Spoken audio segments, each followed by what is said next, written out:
Hi, and welcome back to our study group studying the history of philosophy without any gaps by Peter Adamson. And I'm Nerdalliun Plebz, and today with me, Rogério Marques and Graham Pong. Welcome back, guys. Nice to be back. Great to be again.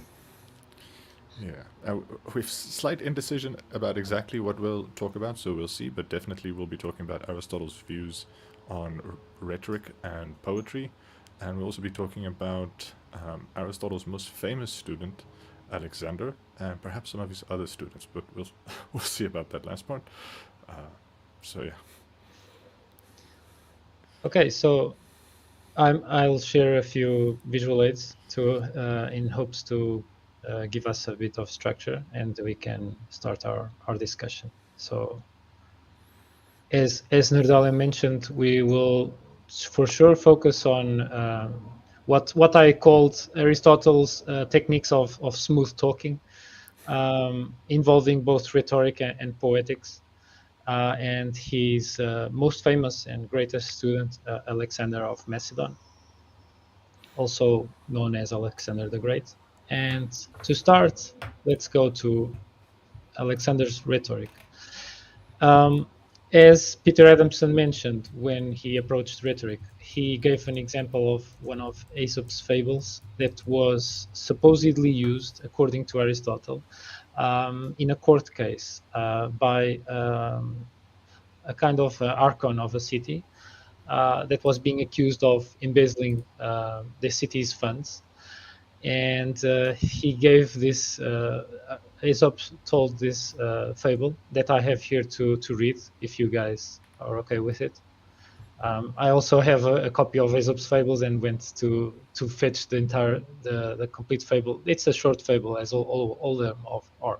So it goes like this: a fox, in swimming across a rapid river, was swept away by the current and carried a long way downstream, in spite of his struggles, until at last, bruised and exhausted, he managed to scramble onto dry ground from a backwater. As he lay there unable to move, a swarm of horseflies settled on him and sucked his blood undisturbed, for he was too weak even to shake them off. A hedgehog saw him and asked if he could brush away the flies that were tormenting him. But the fox replied, "Oh, please, no, not on any account, for these flies have sucked their fill and are taking very little from me now. But if you drive them off, another swarm of hungry ones will come and suck all the blood I have left and leave me without a drop in my veins." And this is from Aesop, the Fox and the Hedgehog, Aesop's Fables, a translation that I have from the early 20th century.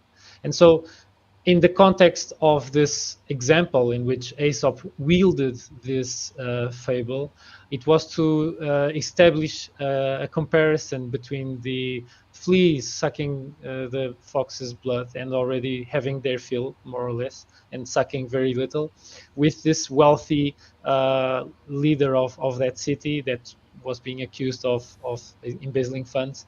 But he was already pretty wealthy. And so Aesop said, well, if you drive him off, another guy could come and he might be poorer than this guy, and he will have a deeper need to fulfill, and so probably you will be left worse off uh, with if you take this guy, if you persecute this guy and condemn him to exile or something like that. So yeah, I thought it was a really nice um, example to introduce a technique of rhetoric here. Yeah, I also like the example. I think it makes a striking point, and I can well imagine how it would be somewhat persuasive, or even perhaps very persuasive in certain contexts. And yeah, I think Peter Adamson points out that Aristotle treats rhetoric as a kind of dialectic. So last time when we talked about Aristotle's logic, he has different kinds of arguments or different kinds of ways to establish a truth or something. And dialectic is a process where people proceed from agreed upon premises. And yeah, I'm not sure if I actually got that right, if it's rhetoric or was some other thing, but I definitely remember this like one kind of I would say it dialectic. is. I would say it is because the rhetorician needs to gain information from the audience for him to adapt his techniques to the audience, especially adapt his examples, his other techniques to what would resonate with the audience. And so there seems clearly to be an exchange there. It's not just a one-sided, just deliver rhetorical arguments through logic incessantly, which would probably bore the audience to death and would also confuse them. So there needs to be some exchange, but of course the rhetorician will be the main source of the communication. Yeah, so the other term that I was forgetting was the term enthymemes. I think it's enthymemes, or maybe Enthymemes. enthymemes, or entimemes, or I don't know how to memes is actually a joke about someone mispronouncing memes on the internet. But yeah, so I was a little unsure whether Peterson presented all of rhetoric as a subkind of dialectic, or just the enthymemes as a subkind of dialectic. But yeah, which are arguments that are supposed to serve the purpose to persuade. And so Adamson presents Aristotle's position as a bit of a blend between Plato's and Socrates' position on sophistical arguments and rhetoric, and what's it, Gorgias's views? Gorgias, yeah. Gorgias, yeah. Where Gorgias saw it as just a tool to get a job done, and whether your students use it for good or bad ends is none of your concern. And and Plato thought that was corrupt. Aristotle presents it similarly as a kind of tool, but then he does tackle the ethical ramifications of being empowered by such a tool. Yeah, so he concerns himself more with the ethics and with truth than Gorgias does, but also he's less dismissive of using it as a tool than Plato is, so somewhat in between them. And Aristotle liked to place himself in between what he's considered more extreme views. So it's I think it's also worthwhile to mention the higher level of how the classifications of techniques subdivide, which is the pathos, which appeals to emotion, ethos appeals to character, and logos, which employs logical arguments, of which some of them are enthymemes. But some people that are lower grade or less experienced rhetoricians might fall into the traps of using fallacious arguments. And yeah, so tagging out, Graham, you've been quiet here. What do you think about this this attempt of intro to rhetoric? I think Aristotle liked to view himself as an ethical sophist. You know, as long as you're using your sophistry for good, everything's fine, as opposed to Gorgias's approach of as long as the check clears, it's all good. But yeah, no, what you talked about with the pathos, ethos, and logos levels is what Aristotle is very much bringing into with the rhetoric concept. And Aristotle was the first one to really separate logos off onto its own level and really separate these into their own levels. Whereas, like, again, I find I use this this tripart separation more and more, where it's like the pathos is like your emotions and your subjective experience, and your ethos is like your connection with the community, what's beyond you and your beliefs, and the logos is just, you know, raw logic and objective facts sort of concept. And that's sort of what Aristotle's going here, is he's recognizing that human beings operate on all three levels. And when you're doing rhetoric is an attempt to persuade them. And you need to, as you said, you need that feedback from the audience to find what's resonating with them. so you can deliver which of the three levels and in the right combination is going to resonate with them. It's like, like you sat there and said, somebody who's going pure logos is going to bore somebody to death unless they're at a mathematical convention. In which case, if they're going pure pathos at a mathematical convention, they're probably, losing the mathematicians, wondering, why am I here? So, gonna tag on those concepts to see what you guys think. Yeah, the very last thing you talked about made me think of many things. There's also in the when Adamson talks about Plato's successors, there's a story about that one of his successors tells, where Plato was to give a public lecture on the good, and he spent the entire lecture talking about mathematics, and just lost the entire audience. And that surprisingly actually resonated for me a little bit. I related. I once gave a seminar on the use of decision analysis to analyze ethical dilemmas at an industrial psychology conference, and also like just the bringing up of math at a psychologist conference in a talk about ethics just lost the audience immediately. So yeah, it was. And this is funny because you saw this kind of tragic happening with Plato, and you also faced a similar tragic situation. So catharsis. Catharsis, yeah. Regarding ethos, I think a good modern term for that will be virtue signaling, because as Adamson explains how Aristotle explained the ethos is, in order to convince an audience, it's important for them to believe that you, the speaker, are a virtuous person, a reputable person, a trustworthy person, an intelligent person. So if they think you're a fool, they'll be less persuaded by you, or if they think you're dishonest and scheming and untrustworthy, they'll be less persuaded by you. So there are techniques to impress upon the audience that you're a wise, trustworthy person, and then just based on those character traits and your reputation, you'll be more or less persuasive. And those kinds of elements where you're impressing on your audience, your own virtue will fall under ethos. So yeah, I think today we would just call that virtue signaling.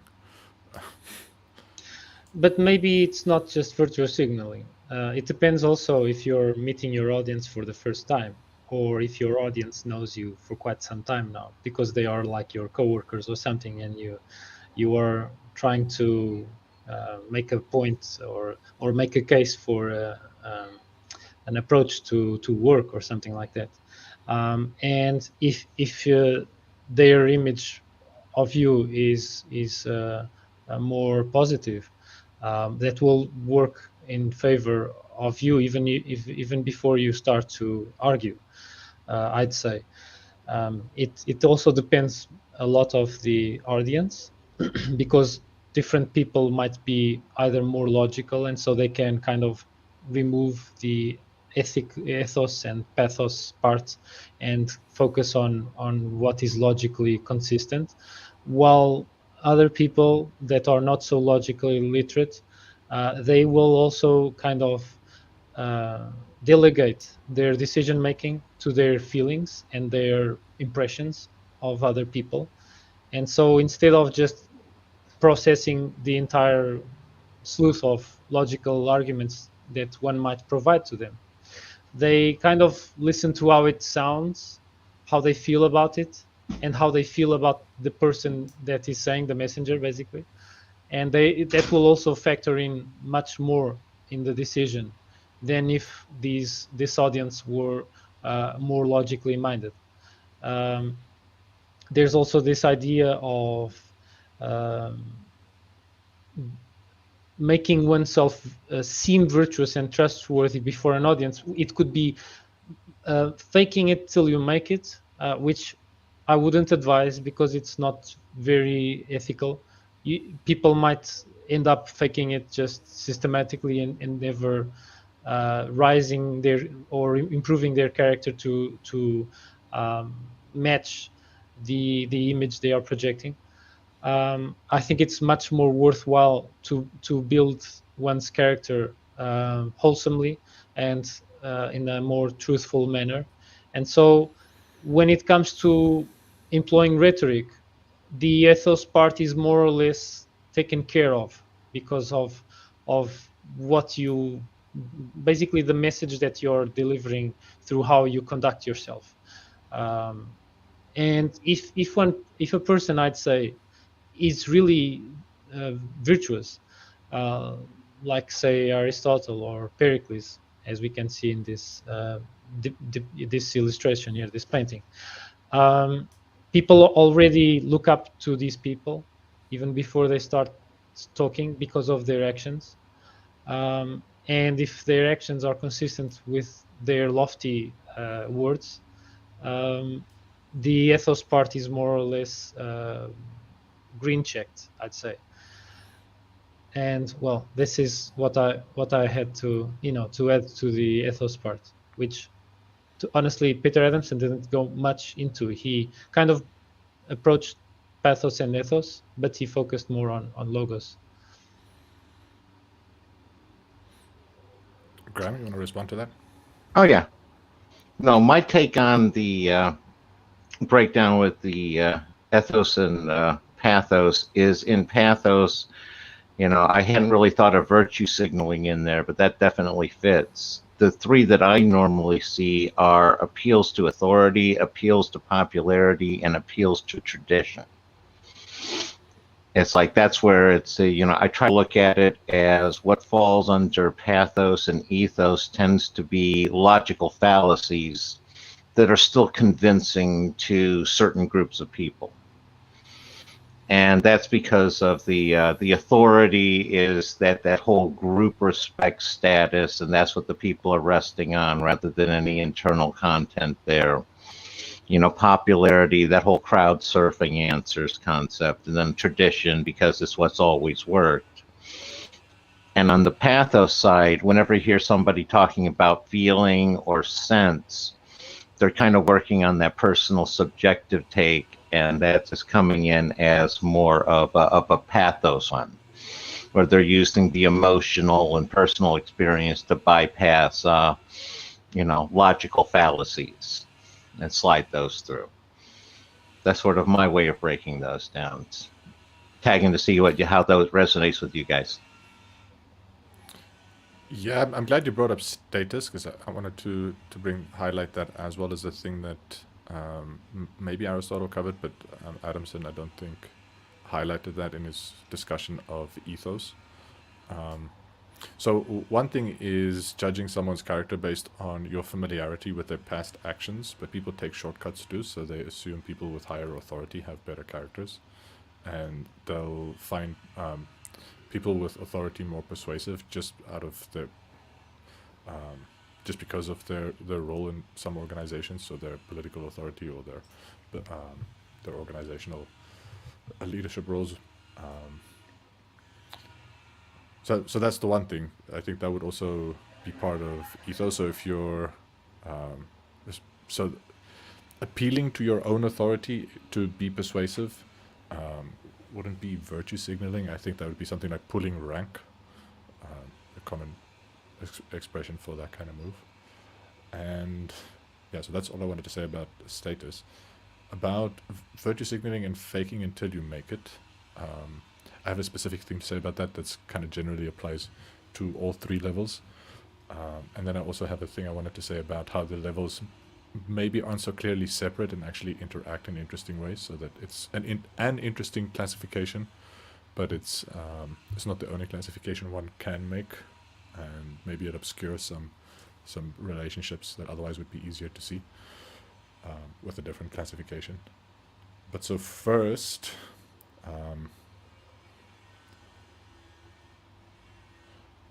I just made a list of things I wanted to say, and I've already forgotten the first things on my list. Were you guys listening? Can you help me? Let's try to jog your memory. So you still want to focus on the interrelationship between these three levels as if they were classified in a different way. Yeah, so specifically pathos and ethos, I wanted to say something about. I wanted to say something about virtue signaling that relates to all three of those things.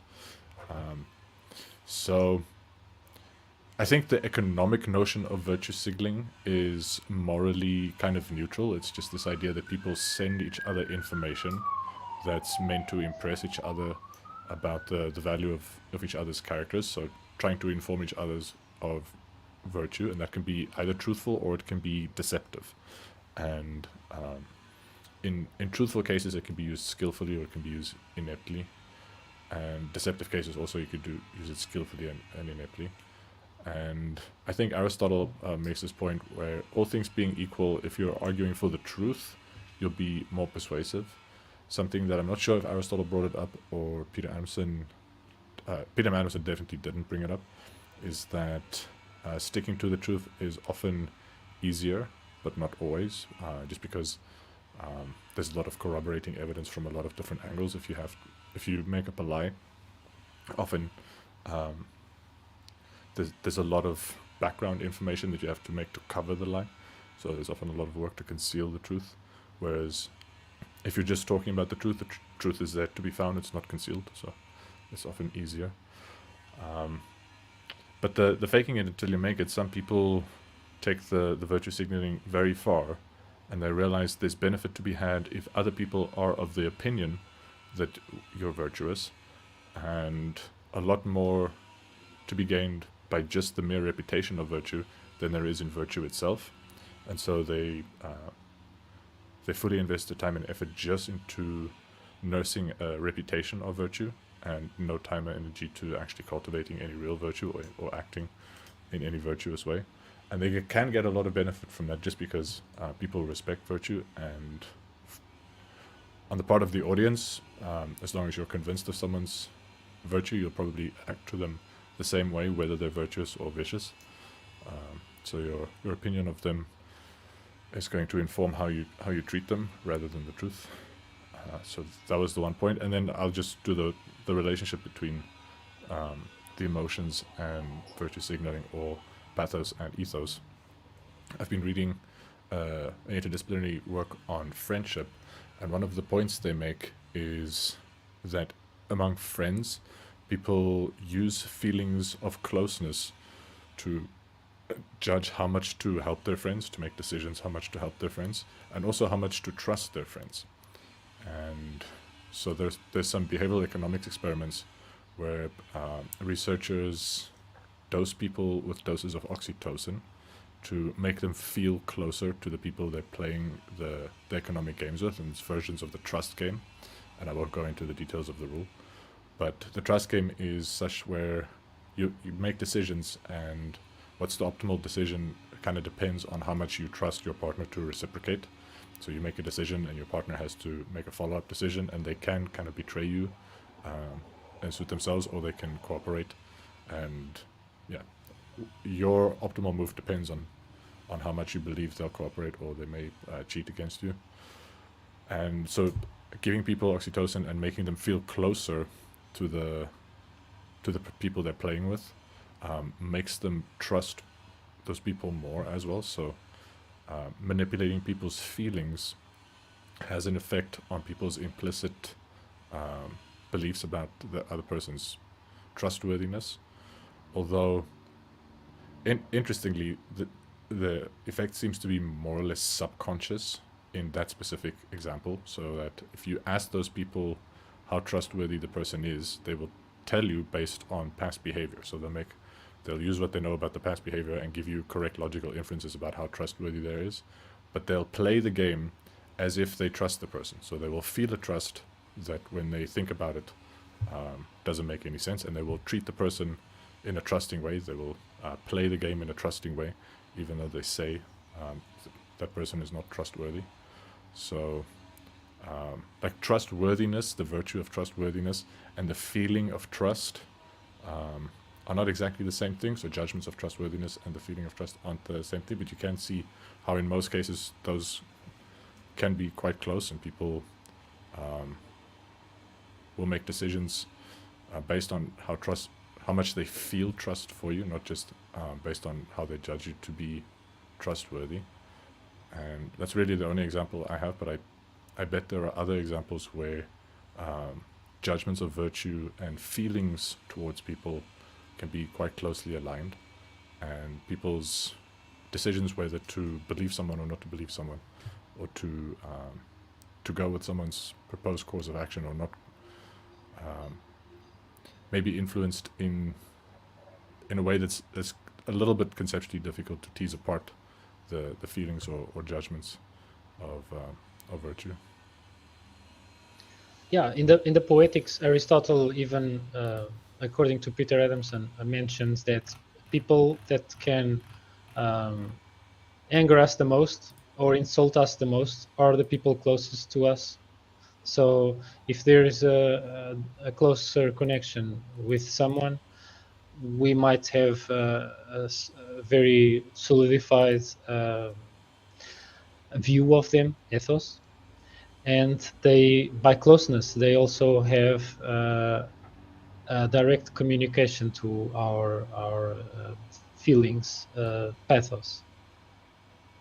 So this might be a place where Aristotle might have cut at the joints here, creating this classification, but Aristotle classifies it. So here we have a classification of different types of techniques of rhetoric. But yes, I think it's really important to highlight that there can be a relationship between these different so-called types of rhetoric techniques. Yeah, I was going to say what you're expressing there is the sort of the concept that the opposite of love isn't hate, it's indifference. Because if you hate someone, that shows you still have the feelings, and it's the indifference which is the lack of them. So my takeaway from what Nerdalliun was saying was that if I'm a car dealer, the most important investment I can make is oxytocin air fresheners for the lobby and such. Packing I'll all that. also- Yes. So what'll happen is people will still realize you're cheating them, but continue to play with you and allow you to cheat on because them. they derive pleasure from the relationship or something like that. It's unknown exactly what's going on or exactly what oxytocin is doing in the brain. The closest simple explanation I've gotten from someone is that it seems to inspire a feeling of like comfortable confidence. And so when people are trying to make a decision about whether to cooperate with you, they just feel safe cooperating with you, even though they know you're a cheater. So like you can, so if they weren't being chemically manipulated, they're thinking, oh, this person's going to cheat with me, make them feel unsafe and feel them like a pain of risk, like don't. And then that feeling might inspire them not to cooperate, probably will inspire them to act in a different way. But if you change the way they feel, they'll more likely to act in accordance with how they feel than they are to act in accordance with what they think about you. And that may be one of the big differences in people diagnosed with autism spectrum disorders, although that's a wide variety of things. I was just expecting Graham to say something about that, where I think the majority of people, if what they think and what they feel is different, they'll go for what they feel. They'll act in accordance with their feelings rather than what they think. But some people, if there's a conflict between what they think and they feel, will go with what they think rather than what they feel. And who knows in the end what's the right answer. I just remembered the other thing I wanted to say of the three things, the list I make. It's about the truthfulness or the deceptiveness on these three levels. I think on each of these three levels, you can be truthful and or deceptive. So either truthful or deceptive. And Graham said he thinks of, or Graham said you said you think of pathos and ethos as fallacious arguments, and logos as valid arguments. And I'm not sure that's the way Aristotle intended the classification to work. I think Aristotle would say there are valid appeals to emotions and sort of reasonable or rational ways to include emotions in arguments and in decision making, and there are invalid ways and like manipulative ways. So you can if you truly love someone and it's an appropriate person to love, it's your spouse or it's your children or whatever, and you have the right kind of love, communicating that love on an emotional level as part of an argument may be relevant and valid. But if you don't really love someone, but you pretend to love them in order to make them feel a certain way towards you so that they cooperate, and then you take advantage of that, that'd be a way of using pathos in a manipulative way. Or if you're using emotions you could do that with either one person at a time or a whole audience of people at a time. And similarly with ethos, if you're genuinely virtuous or if you have legitimate authority and you just point out like, well, actually, in this case, this decision is my decision to make because I'm the relevant authority here, that may be a perfectly valid thing to do. Or you can make false appeals to authority or appeals to irrelevant authority. And also with logic, you can make invalid logical arguments. And I think in Aristotle's view, the form of the argument would still count as logical, even though it'd be fallacious. So he has these syllogistic forms, and not all of them are valid. So if you use an invalid syllogism that happens to be very persuasive, as there are a couple of invalid syllogisms that a large percentage of the population find persuasive, that would also be a form of deception using the logos. So logos can be used to deceive, and pathos can be used to deceive, and ethos can be used to deceive. They can all three be used to deceive, and they can all three be used to persuade someone of the truth. So I don't think the fallacies lie in any one or two of those three. I think there are different kinds of fallacies in each of the three that one can make. And to learn to think correctly, I think it's important to know the kinds of invalid arguments on all three of those levels that tend to be persuasive. Maybe generally is a good place to start, but on a personal level, I think probably doing some self-reflection to the kinds of invalid emotional appeals and the kinds of invalid character or authority appeals and the kind of invalid logical arguments that tend to be persuasive to ourselves is probably for us to grow in knowledge and wisdom the most important. And like I said, maybe just in general, what tends to work on people will be good for us to learn to be more persuasive if we ever have the need to be persuasive in deceptive ways or in truthful ways.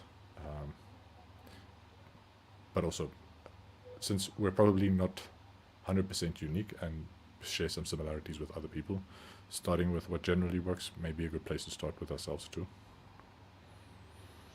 I'd like to ask, could we say that emotions, although they have this connotation of being contrasting with reasoning and logic, by arising in a way that doesn't allow the person experiencing these emotions to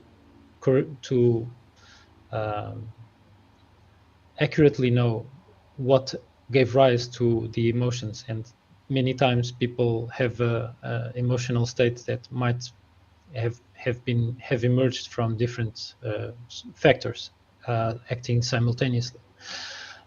Could we say that emotions are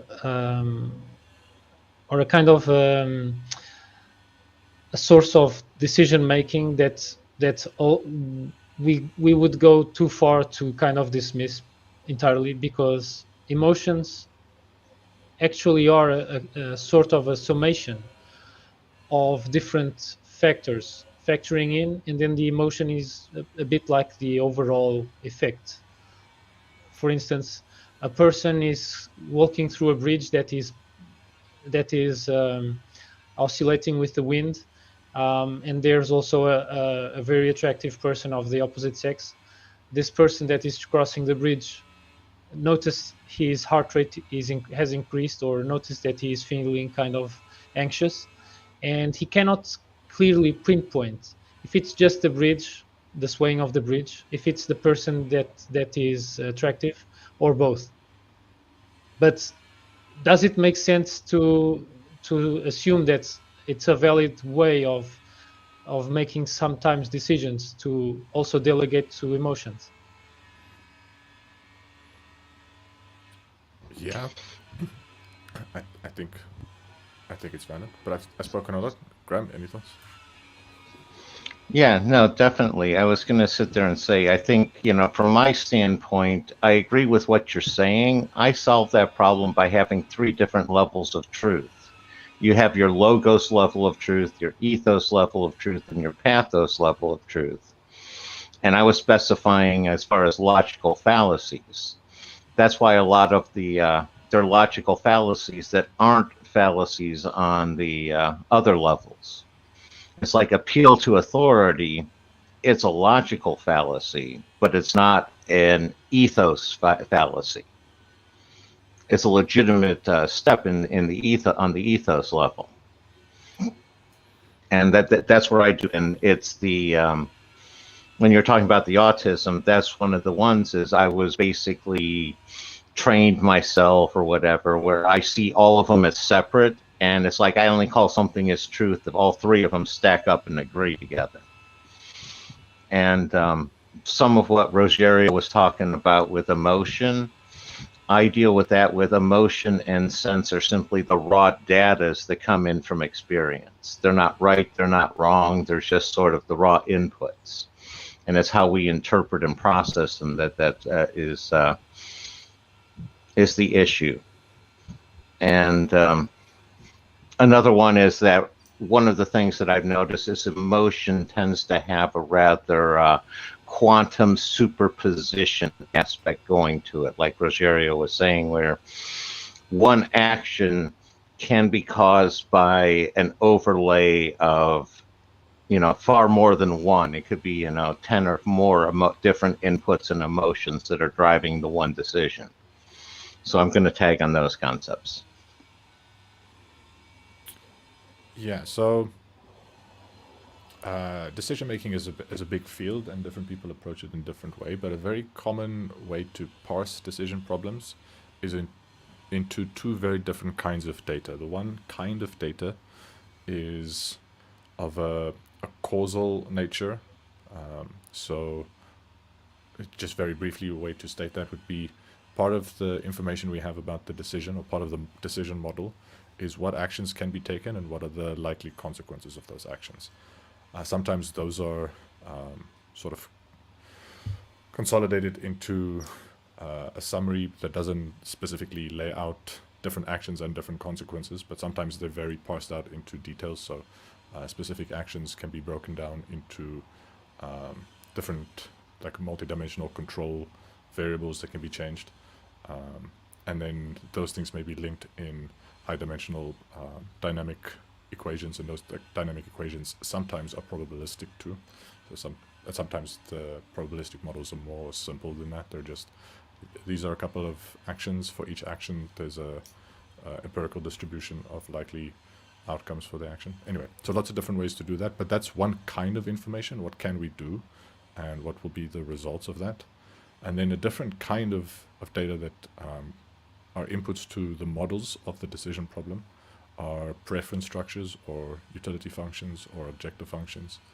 And these kinds of values things are where I see emotions really feature in.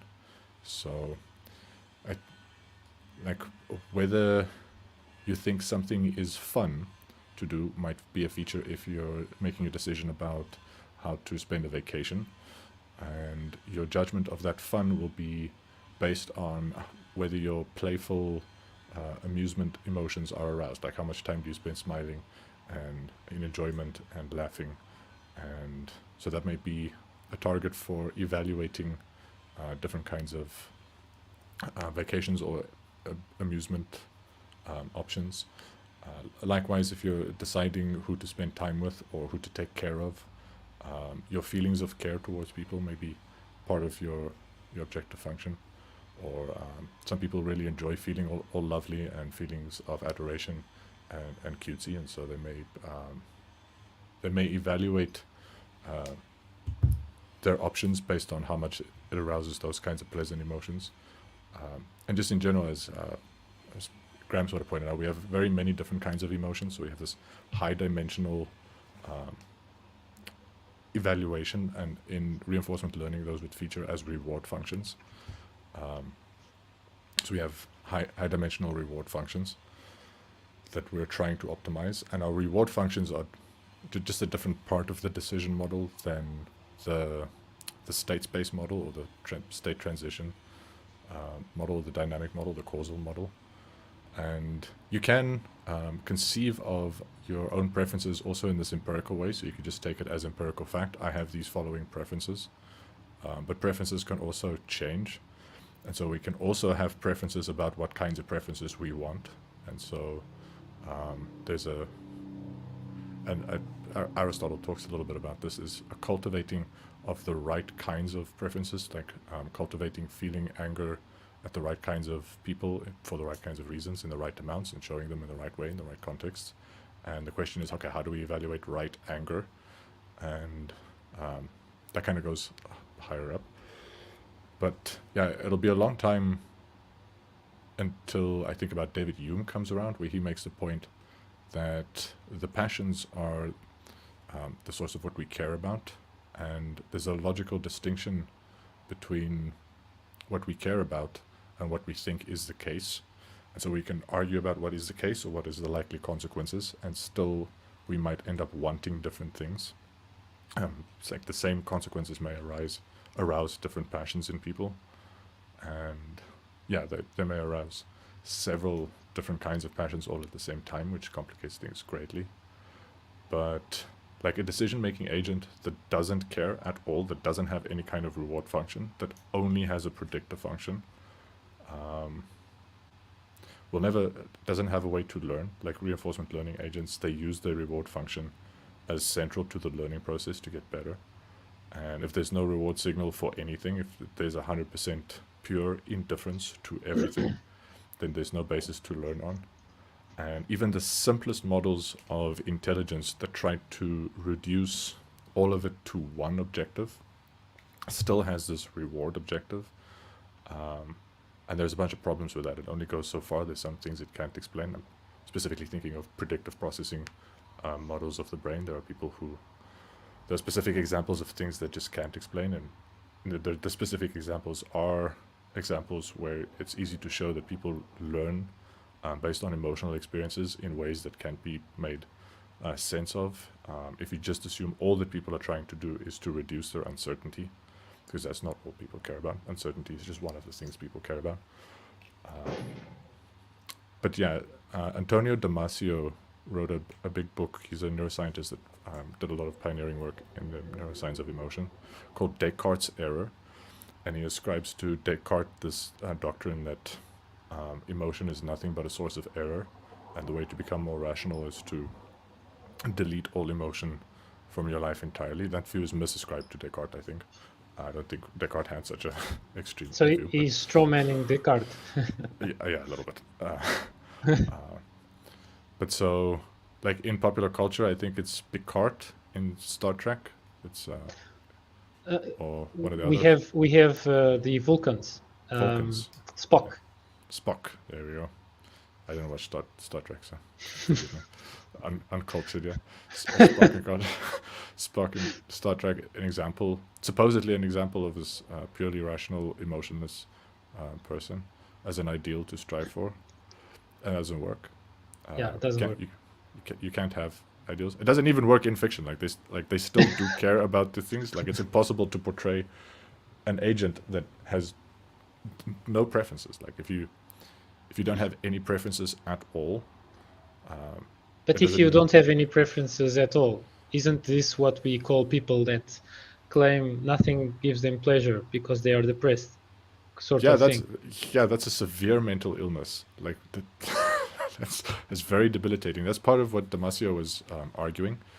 People who have brain damage that make it impossible for them to form preferences or to reflect on their preferences become catatonic. They become unable to function entirely. So we need preferences, and unfortunately, the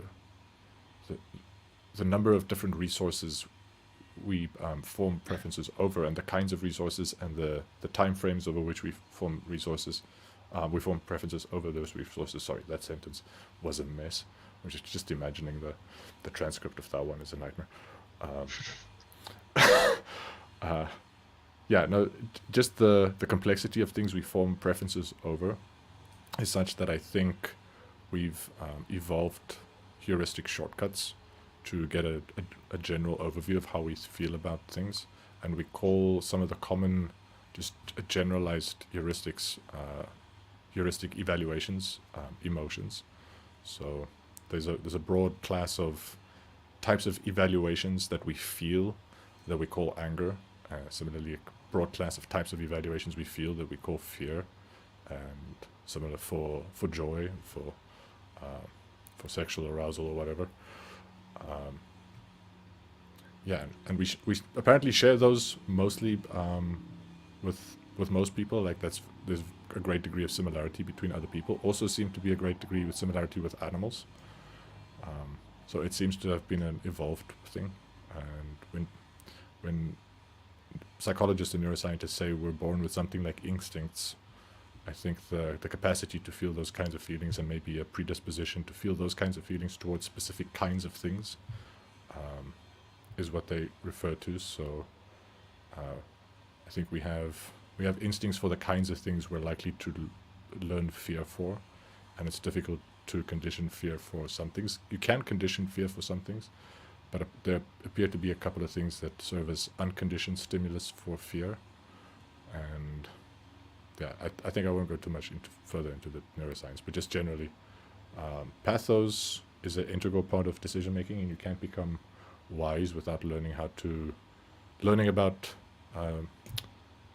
the emotional truth. Like you need to understand, like what's the proper functioning of emotion and the kind of proper emotions in a relationship and in specific situations.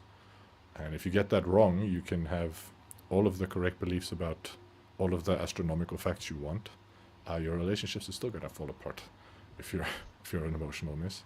And so probably better served by learning to understand emotions and sort of learning to integrate your emotions into a healthy personality than learning ever more detailed predictions of stars. And here we are at ancient Greece again with the Delphic maxim, know thyself. Yeah. I would also like to ask you, so we can view emotions as a means of computation as well.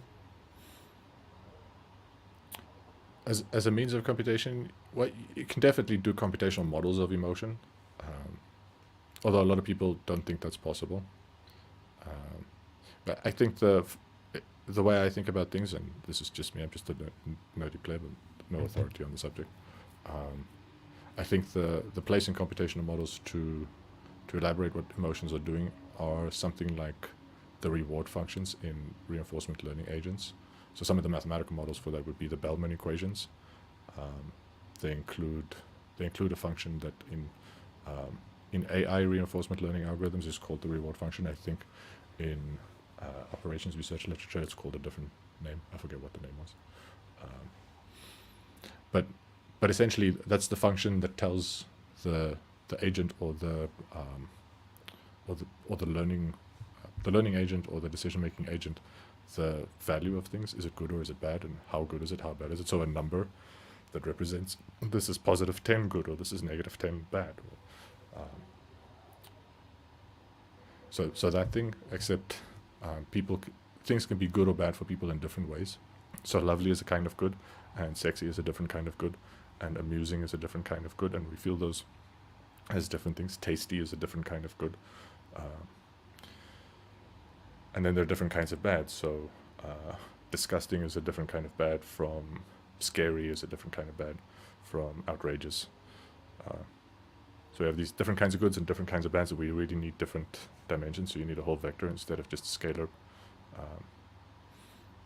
for that. But yeah, I think if you're going to do a computational model of emotions, it'll be something like that. You could also work that into more detailed model of how neurons compute those kinds of functions. So that would be a computational model at quite an abstract level that can be implemented in different ways. But yeah, this is not a computational neuroscience podcast, I don't think. Yeah, but it's really interesting because here we have Aristotle explaining or attempting to explain how we can give rise to decisions. Basically, we are employing different approaches to nudge people or influence people or push people to decide on something in a way that we are interested. Uh, and we call this thing rhetoric because it's mainly based on language, but not only, because if we think about the way people present themselves non-verbally, how they express their speech, how they gesticulate, how people view them on first impression by how they wear themselves, how they wear clothes, or how they're ornamented, all this in an unsuspecting audience will probably factor in. And if the audience has no self-awareness, much less emotional self-awareness, they might be unaware that they are, as I've seen, being swayed by a public speaker because he's speaking with a lower tone of voice, um, purposefully, to make him sound a bigger figure, a more authoritative figure than he really is, um, while his character is like more of like a mouse, in fact.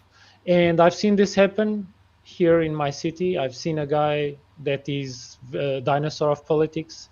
He made a speech when he was doing a debate, an opening speech. His tone of voice was super low, like blatantly low, and his rhetoric had no content whatsoever. So he was kind of crappy at the logos part, but he was constantly appealing to emotion and the ethos. He was constantly presenting himself as the best choice. He is the most worthwhile choice.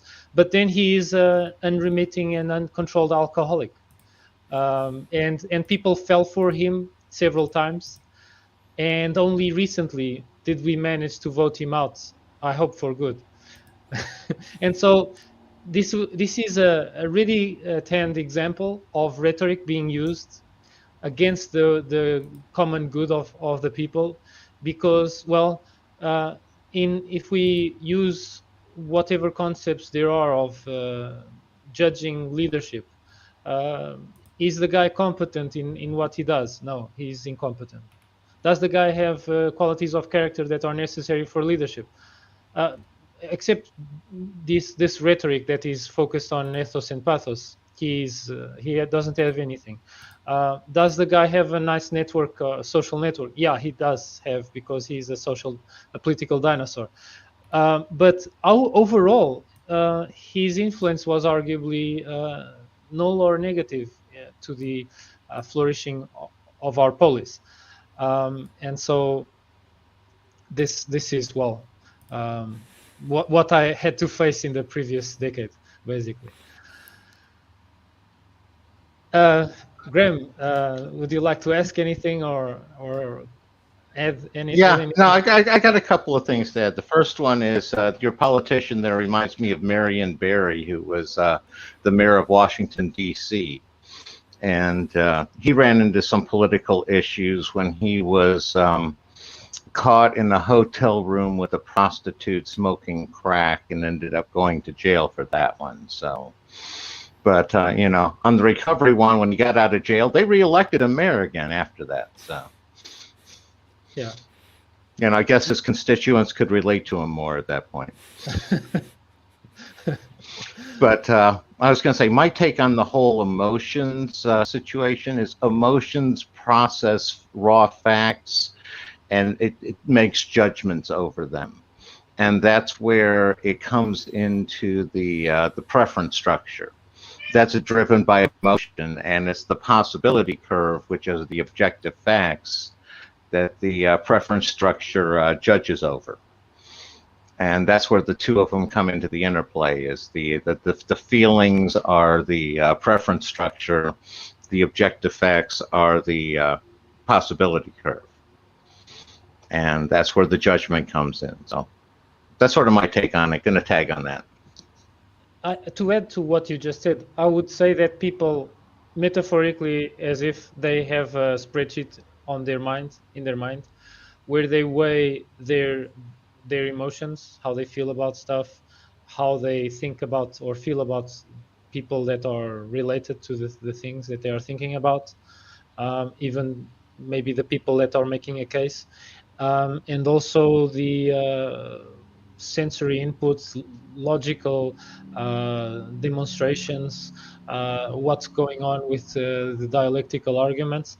And different people have different weights for these different sources of truth, as you said, Graham, that they could be looked at as sources of truth. And depending on how positive or negative they are in each one, and how they weigh them, this, I think, would explain different people making different choices in the same circumstance. Agree 100%. Yeah, and I think that links to what Aristotle said about the need for the rhetorician to adapt to his audience. So there may be common features of different audience, where some audiences give higher weight to some kinds of elements of rhetoric than others, and also have different priorities. And so if you want to persuade your audience, it's really important to know them well. More generally, being an effective communicator requires you knowing the person you're trying to communicate with. So effectively bringing yourself across requires some knowledge of the person or people that you're talking to, so that you can link with their prior knowledge, and also so that you can keep them motivated to listen to you by appealing to the things they actually care about. If you fail to make yourself relevant to what they care about, you'll be at the mercy of them forcing themselves to care about what you have to say, which not a lot of people will do for any significant length of time. So yeah, it pays to know what the other people care about, even if just broadly. It's way better than just starting with a blank slate of complete unawareness of what pushes their buttons, of what makes them go, of what makes them tick. It's always a really important thing to start by coming closer to the people and listening to them and engaging them in dialect. For instance, in a group, the future speaker who is just going to do a speech, he has a coffee break, he breaks the ice with some of them, has some conversations, has some dialectic, figures out that everyone in town is crazy about beer, and so he makes a bunch of beer jokes in his presentation. And what would be a kind of neutral presentation is like the presentation of the day, because he just talked about the beers that they love about, and made a few puns about the names of the beers and whatnot. And so he brought in a bit of emotional, how should I say, seasoning to his speech. And it was a technical presentation. It was full of logic and dry logic and arguments and whatnot. But he added this emotional seasoning that really doesn't take from the truth of what he had to present in the first place. So this could be an example of using pathos to engage the audience and make them even more engaging, and maybe it would engage the audience to pay more attention, and then the Q&A at the end is even more rich than it would be. Sounds a lot like a symposium. You get a little drunk and everybody talks more freely. Tag. I was sitting and wondering, I wonder which audience really cares about giraffes that makes Peter Adamson constantly joke about giraffes. If it's just Adamson himself, or if he knows someone who really likes giraffes. Yeah, he at times he makes some really intelligent jokes and inserts giraffes there intelligently. But I think in these previous episodes, he just puts in giraffes just gratuitously. He has been wielding the giraffe joke gratuitously this time. It's nice to know that he likes giraffes. If we ever need to ask from him something on Twitter or something like that, I think it's a really good idea to mention giraffes Shout out to Peter Adamson. We know you love giraffes, so we will find you and we will mention giraffes. We want to have a conversation with you about giraffes. Actually, Peter Adamson did make me laugh. It had nothing to do with giraffes. It's just him taking jabs at Aristotle. I get the sense that he feels some resentment toward Aristotle. But so he was explaining that of the many fields that Aristotle wrote about, rhetoric was one of the fields where he was not a pioneer, like there'd been other people who'd written before him. Where he says, but even if he couldn't pioneer, he did the next best thing and complained about how everyone before him got everything wrong. Yeah, okay.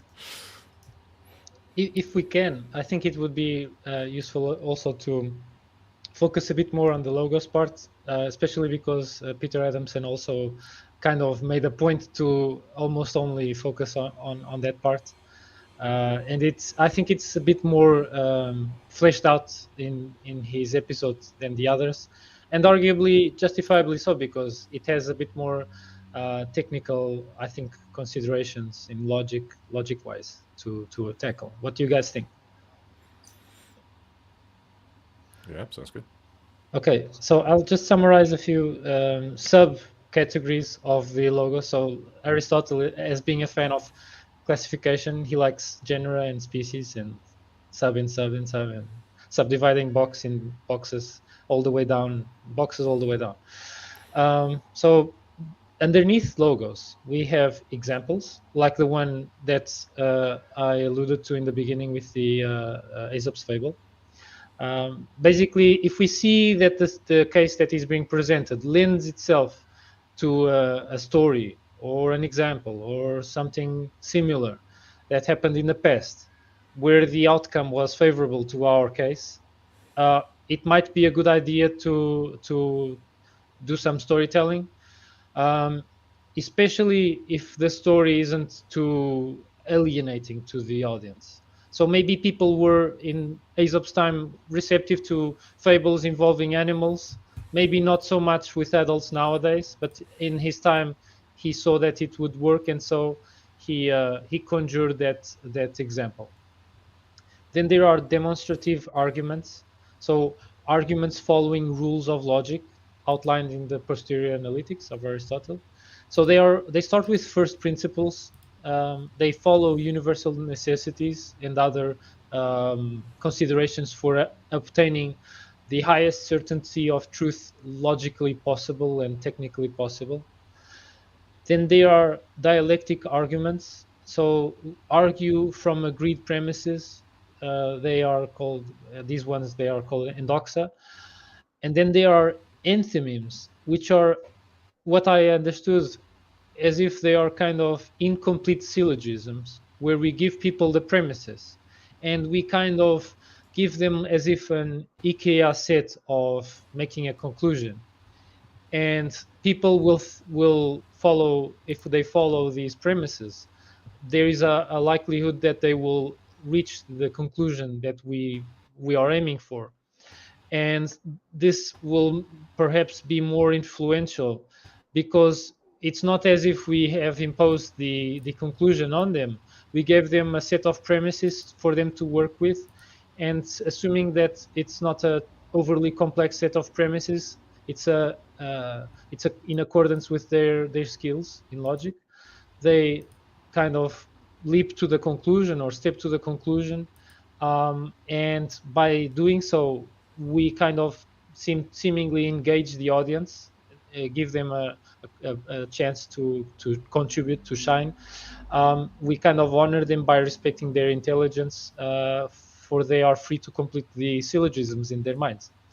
While the dialectical arguments in general can deal with any kind of argument from practical to philosophical, enthymemes deal exclusively with practical questions. So they are in kind of the same league as the ethics of Aristotle. And so this is a summary of the subcategories that I took note here. Feel free, guys, to compliment.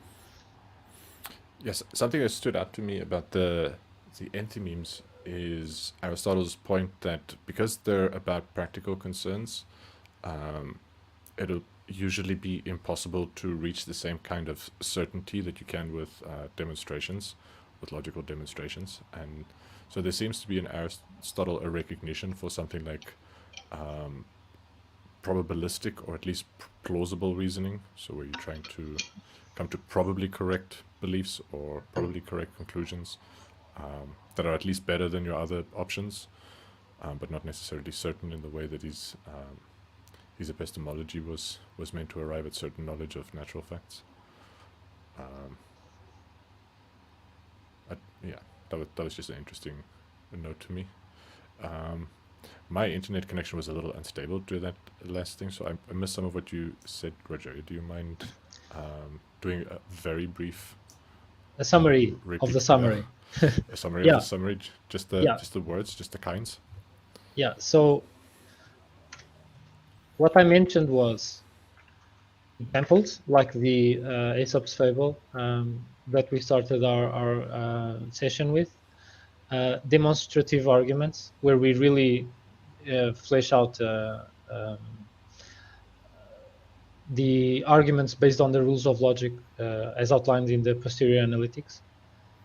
Then there are dialectical arguments where they usually start from premises, preferably reputable ones like endoxa. And of the dialectical arguments, there are the enthymemes, which are in a nutshell seemingly incomplete syllogisms that have the premises but not the conclusion. And so we kind of say, well, my defendant is a small guy. Small guys rarely, or if at all, never start a fight with a bigger guy. And so how likely is it that this guy, my defendant, will have beaten up the victim? Probably, and people kind of think to themselves, well, he's kind of making a point. Probably not. Probably the defendant, being of such a small stature, probably he's innocent. So there's this probability that you've mentioned. Also, Peter Adamson mentioned that we don't start in Aristotle's time in court cases. They don't start from the premise innocent until proven guilty. It's more like, well, he's probably innocent and that is good enough for us, or he's probably guilty. Yeah. So tagging out. But feel free to ask any other thing. Yeah, no, thanks for that that brief repeat. Graham, any thoughts? I was going to say my take on ancient law was more or less a this is obviously a problem and a problem person. What are we going to do about them? And I'm trying to figure out what's best for society to do about them. That's one of those ethos questions. No, don't really have a whole lot to add with what he was saying with how Aristotle broke it down there. Just he's sitting within that presupposing the person's coming at it from a honorable stance. So, you know, you always, in my opinion, I always have to take that in account. He's not talking about people in general, like the old sophists. He sort of has already excluded them by this point in time. I'll tag on that. Yeah, that's a really important point that you make for the context of Aristotle's era. Honor was quite an important factor. Now we would say maybe fame or celebrity or social credit or something like that. I also took note of a couple of pro tips that I gleaned from Peter Adamson's speech. Even though he didn't explicitly name them as pro tips. So one is, do not overdo logic because long chains of inferences will bore or confuse the audiences. Instead of that, scatter dialectical arguments along with examples. evocative emotional examples or storytelling. So, okay, we already brushed this one. And then the other one, instead of overdoing logic to prove a case with perfect certainty, focus on showing how your case is the more likely one. So instead of focusing on perfection, of attaining perfection, probably you will spend your entire energy with the 10% that's missing to have a perfectly proven case. You have a situation of loss of returns, of less gains in the between the good and good enough and perfect. So why go that extra mile that is very costly? Just focus on showing that your case is the more probable one, instead of trying if trying fruitlessly without having the evidence, assuming that you don't have the perfect evidence. So to kind of show that your case is the more probable one. Tagging Yeah, up. you might run the risk, like Plato, if you start trying to do a mathematical proof for your audience, you could completely lose them. So probably shouldn't do that.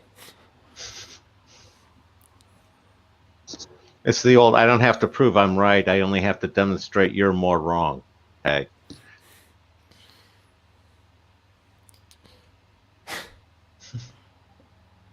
Yeah, I guess. Yeah, there was this quote from a show called Rick and Morty, where Rick said something like that. I'm not proving I am right. I'm just showing how you are wrong, or something like that.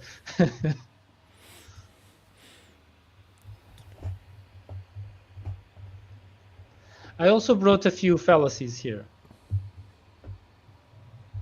Fallacious arguments that don't fit the criteria of enthymemes.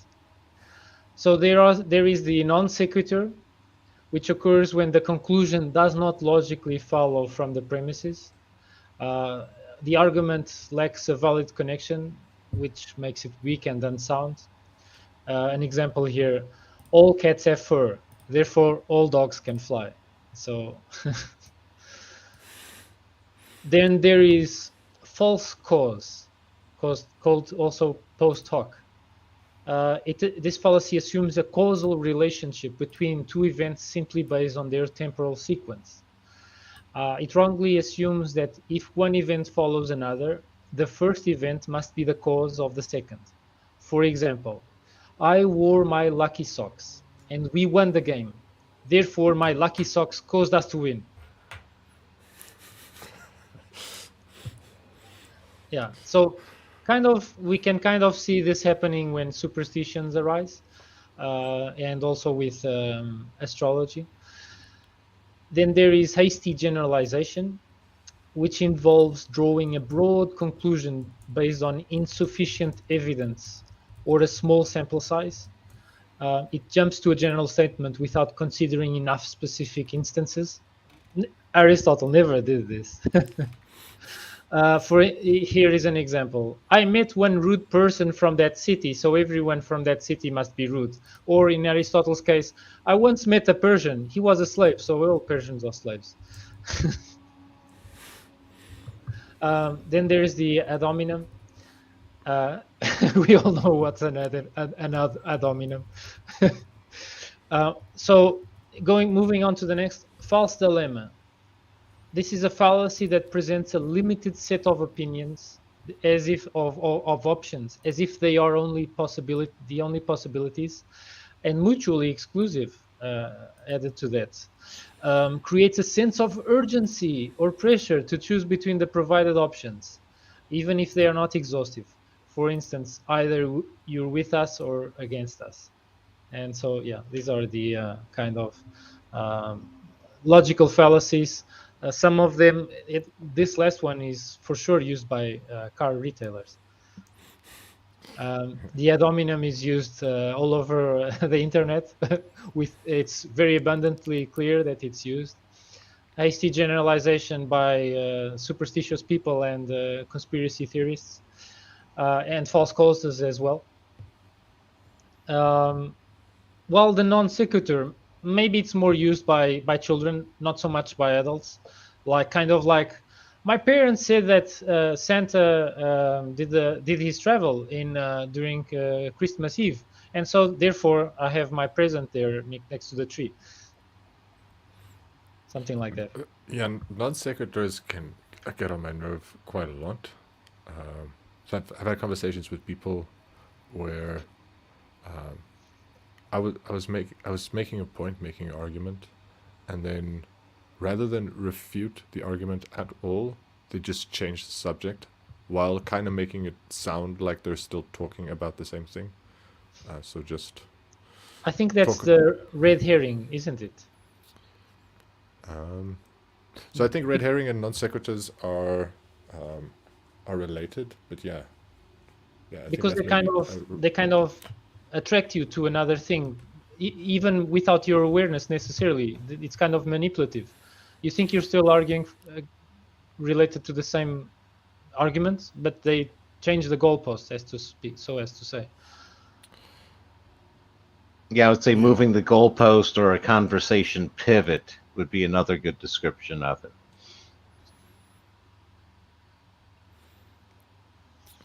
Yeah, it can be really frustrating. Like a feeling of not being listened to, not being heard, and being ignored. Sort of getting the cold shoulder. Yeah, it's unpleasant.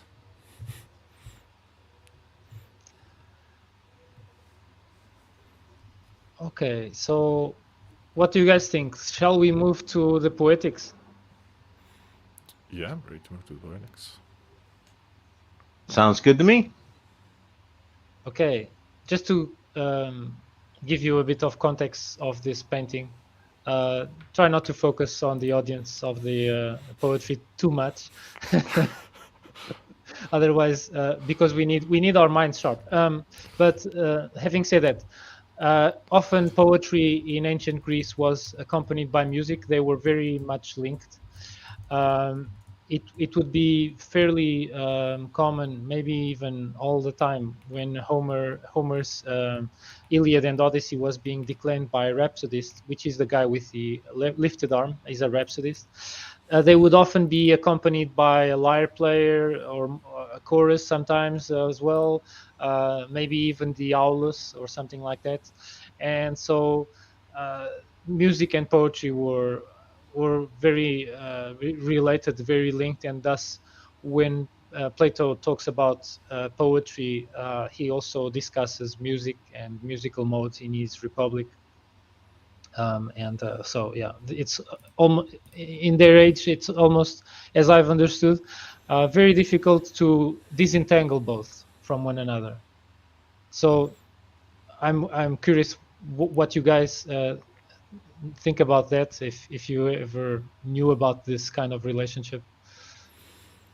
Yeah, I also noticed that the close relationship between music and poetry, and I think that has to do with the sort of double memory boost one gets. Things that rhyme, sentences that rhyme, are easier to remember than sentences that don't. And if you add rhythm to that, and there's a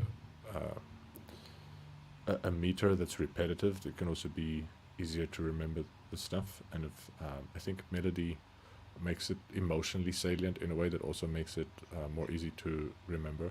So in line with emotions playing an important part in decision making, generally they feature very importantly in learning and memory. So especially with Homer's Iliad and Odyssey, these would be traditional plays that before the invention of writing was transferred to Greece would have been passed down orally. And they're big plays. They're like, it'd be a feat of memory to memorize the whole thing. And yeah, I think rhyme and rhythm and melody made that sort of memorization easier. And then also place, they had the memory palace techniques. So I don't know where the memory palace techniques fits in with that. But the You're tradition. mentioning topoi. Is that so? Topoi, yeah, the locations. Specifically on memory, Aristotle describes memory palace technique where you imagine walking in a space that you know very well. So walking down to in a part of town that you know about, in the sort of streets, and then in specific locations along your walk, or walking through a house. Actually, the memory palace comes from walking through a palace you know very well. And in each room of the palace, you have a vivid image of what that room looks like. And then you put like graphical reminders of the thing you're trying to memorize in each room along the route. So especially if you need to remember things in order, you imagine yourself beginning at the beginning of the route and then walking across the route and seeing the visual reminders of the things you're trying to remember. It's a very powerful memory technique. I think that's a separate technique from making things rhyme and singing them. But yeah, it struck me the close relation between song and poetry, and so these poems would not be written down for the most part. They would be performed, and when they're performed, they would be sang. So poems would be sang verses rather than spoken verses. Which today we rap music is almost spoken songs rather than sang verses. So spoken music versus sang language. Anyway, that's slightly off topic, but yeah, thought pointing out that in Greece, music and poetry very closely related. Maybe not that surprising. They don't exactly have a great variety of instruments to make instrumental music with. So the opening piece of music that Adamson uses for his podcast is played by an ancient Greek musical instrument, and it sounds awful. It's the aulus, or double flute. Yeah, it's But a horrible wailing sound. yeah, but you will be surprised, because if you listen to the episodes for the Hellenistic age, you will be surprised because the instrument changed to a lyre. And probably when we go to Africana and Indian, probably we will be presented with something like African percussion or something like that, and sitar for ancient India. This I'm conjecturing because I haven't learned them. Go ahead, Graham. I was going to say, so when we get to the Scottish Enlightenment, we're going to get bagpipes. Tag.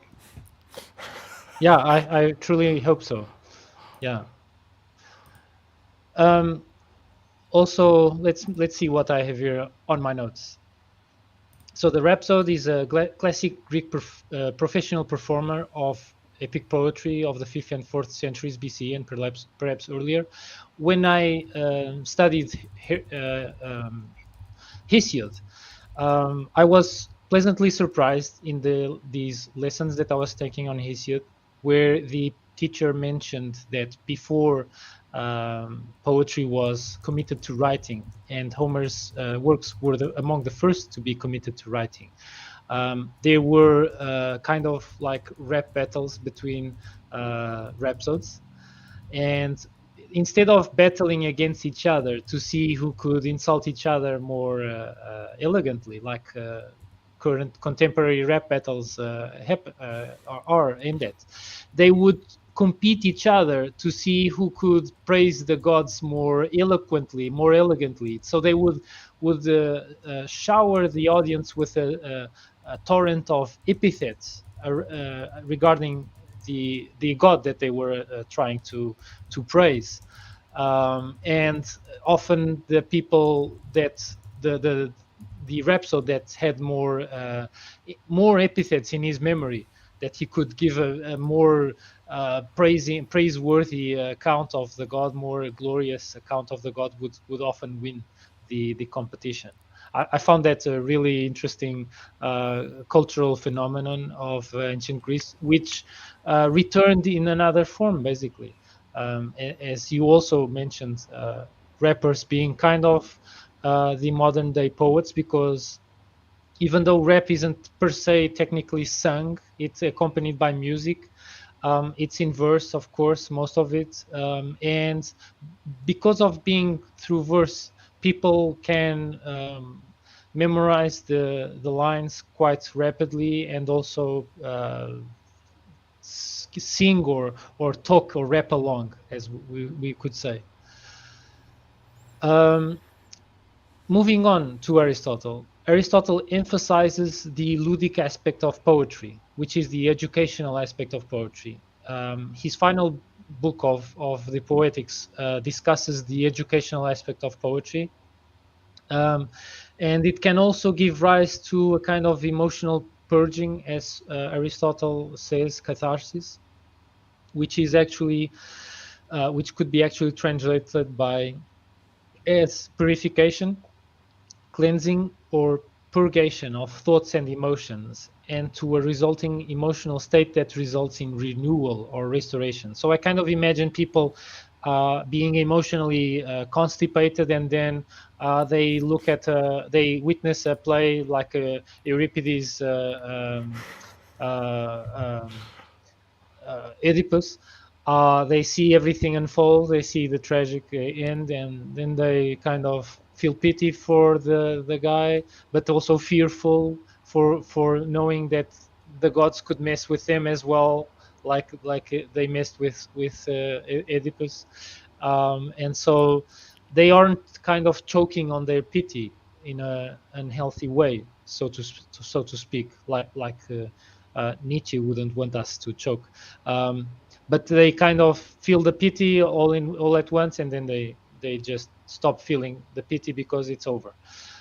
So this was the argument that Aristotle employed here in his Poetics, that it is healthy, emotionally healthy, for people to kind of feel a torrent of pity and fear, and then go about with their lives arguably in a better state of soul.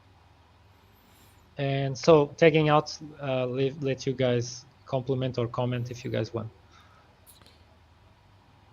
Yeah, I think that's a good summary of Aristotle's view of the psychological function of theater and poetry on the audience.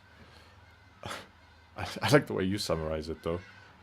So Adamson talks a little bit about Aristotle's theory of catharsis, which is the release from, which you might have called bottled up emotions, but you said from release from emotional constipation, which just makes me think of poetry as a kind of emotional laxative.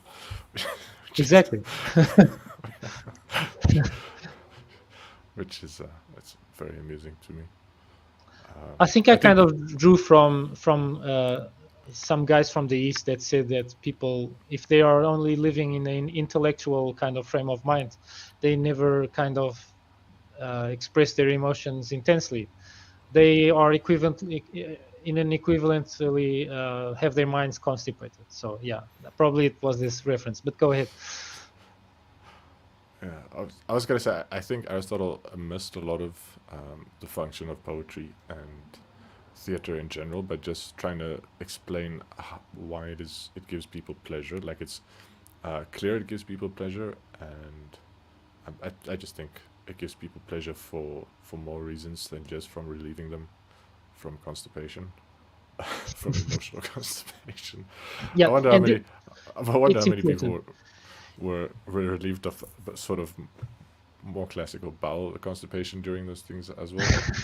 It's important to make a point, which is this benefit of poetry was more explicitly attached to tragic poetry.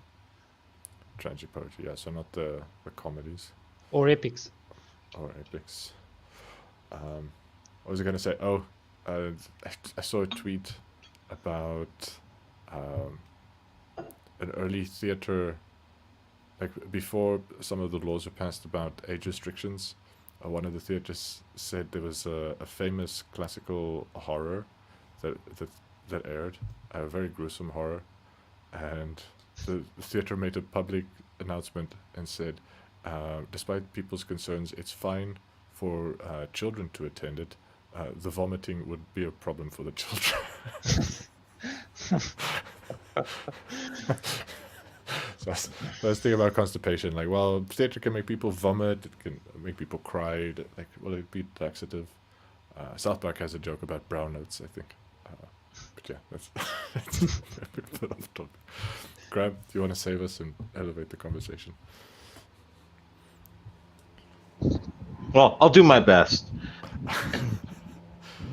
You're definitely seeing Aristotle, the psychologist, in here at play here, and I think that's where he's going more for more limited usefulness for poetry and plays than just more of what you're talking about with the raw pleasure and the more art for art's sake, because he's sort of seeing it as an application of what you're doing for the good.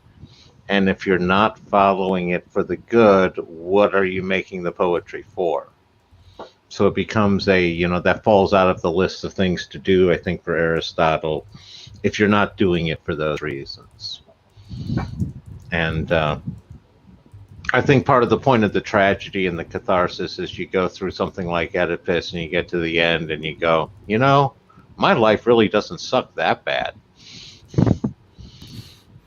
And that's, I think, part of the psychological release is you see things much worse and better than you have it at the same time, and that gives you peace in what you have.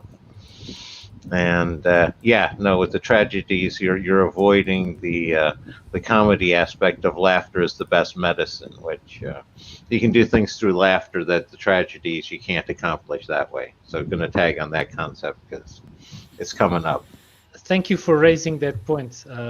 This one almost escaped me. I hadn't put it in my notes, which is you might think that you have a bad lot, but look at Oedipus, and suddenly, and this is a really important thing that speaks a lot to me, because it seems that although reality seems like made of absolutes, people experience things in relatives. When they put one point of the ruler attached to Oedipus's tragic outcome, and then the other point of the ruler, so to speak, attached to them, they kind of measure, well, I'm way better off than Oedipus, and so I should stop complaining and live my life without so much complaining, anguish, stress, and whatnot. I can lead a pleasant life with a nice frame of mind, tranquility of mind, ataraxia, whatnot. I think it was a really nice point that you made.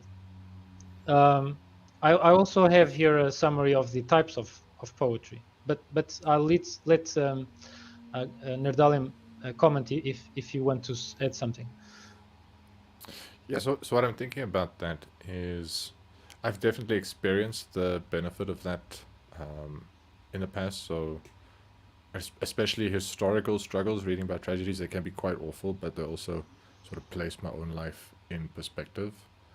And I've also sort of suffered having my emotions sort of invalidated and disrespected, because compared to other people's sufferings, my sufferings are trivial. So to have like my own experience trivialized by others, because compared to the lot of people who are worse off than me, I have nothing to complain about, has felt very disrespectful and alienating. And yet sort of I've turned to say the arts and seen other people suffer more than me, and then felt some relief from that. So I'm not entirely sure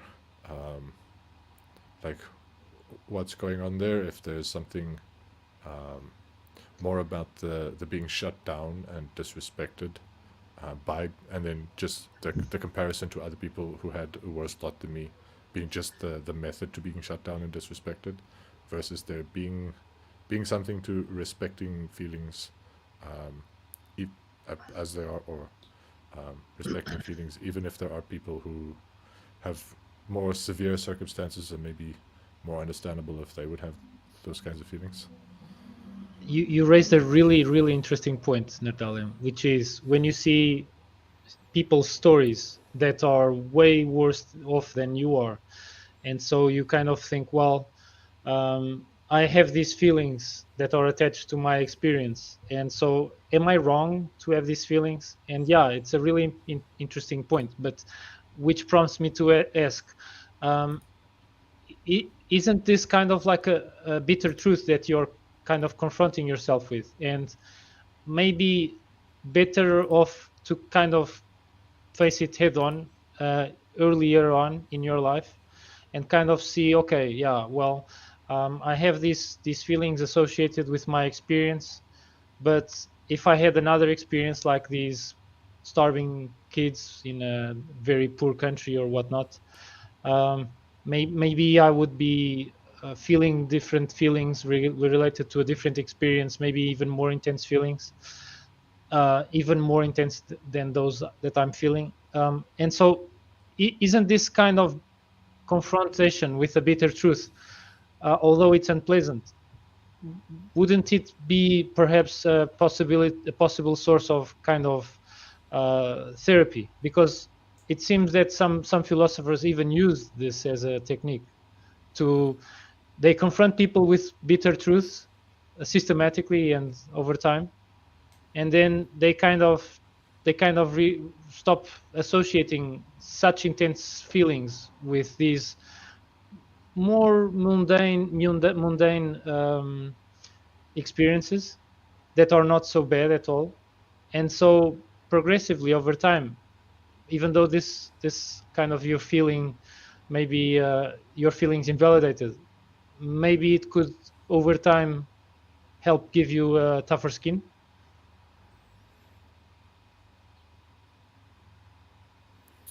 Yeah, so probably it would over time give me a tougher skin. Um, the example I'm thinking of, the way I took it, there was also a relational context, um, in which this person made it clear that they had no time to um, sort of offer any emotional support to me in any way. And frankly, I've never really had many friends offer me any kind of emotional support, so mostly um, relied on myself to give myself emotional support rather than rely on other people. But this was a relationship where we sort of agreed to give each other emotional support, and I'd given an enormous amount of emotional support to this person. And sort of my takeaway from this, like, yeah, I really can take care of myself, but if like the agreement was we give each other emotional support, and now this person is taking advantage by benefiting from me giving them emotional support and then shutting me down when I want emotional support. I'm not going to continue down that path, and I'll go be tough by myself alone, and this person can go be tough alone by themselves, and we'll just call that Yeah. end to that. I do think there's a bit of a richness in allowing other people in, being there for people to offer them emotional comfort, and allowing other people to offer you emotional comfort.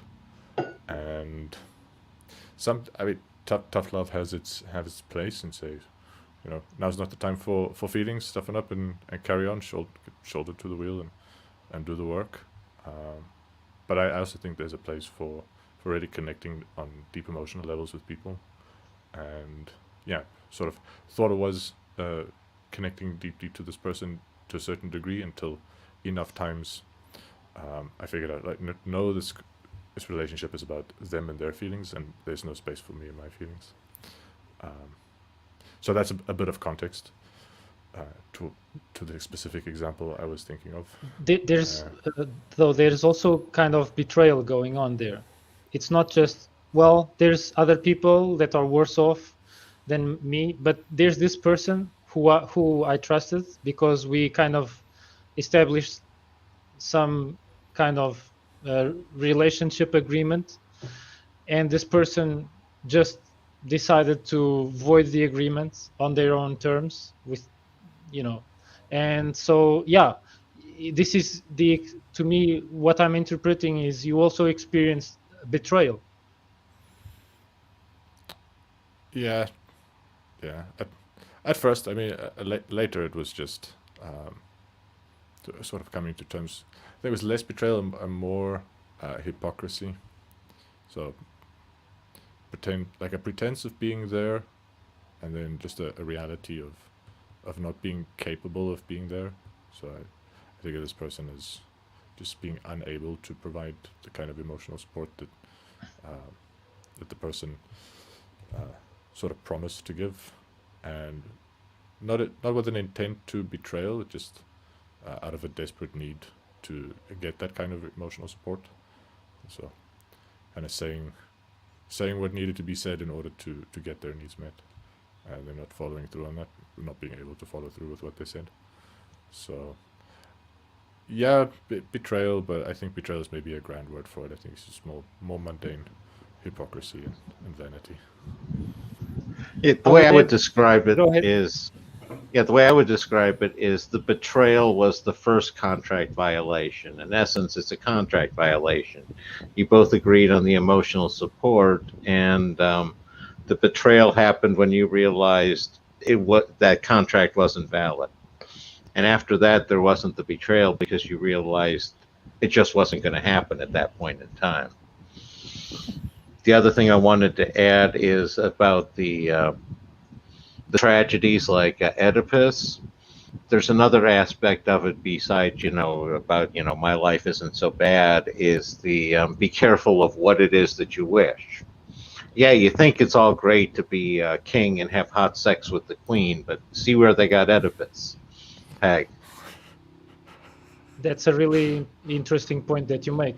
We often suffer envy for others. We think that they are better off in all dimensions of experience and of being. But often they're kind of their shining thing that looks shiny to us comes with some costs that maybe if we examine their lot with more detail, we will realize that it's not worth it. It's not worth it to kind of, for instance, sell our soul to create stuff for executives of the music industry that they will just want us to create stuff that degrades us even just by creating it, and we feel that money is all dirty and stuff and whatnot. Some feeling that I got from Gorillaz feel gooding when I examined and dissected the lyrics.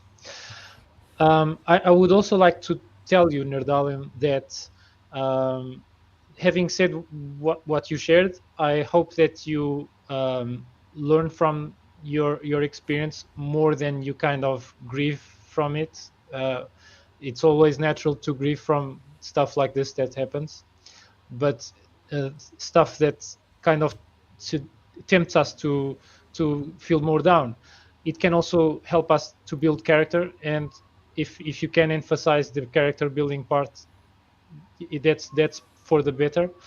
And also, I want to take the opportunity to do a little encomium on you, because I wanted to do something that was quite challenging, and you helped me out by being my accountability partner, and I'm very grateful for your contribution in that, and this without me asking anything from you. So you clearly showed nobility of character and helped a guy out. So thanks for that, and keep on going the good path. Yeah, thanks, man. That's very nice.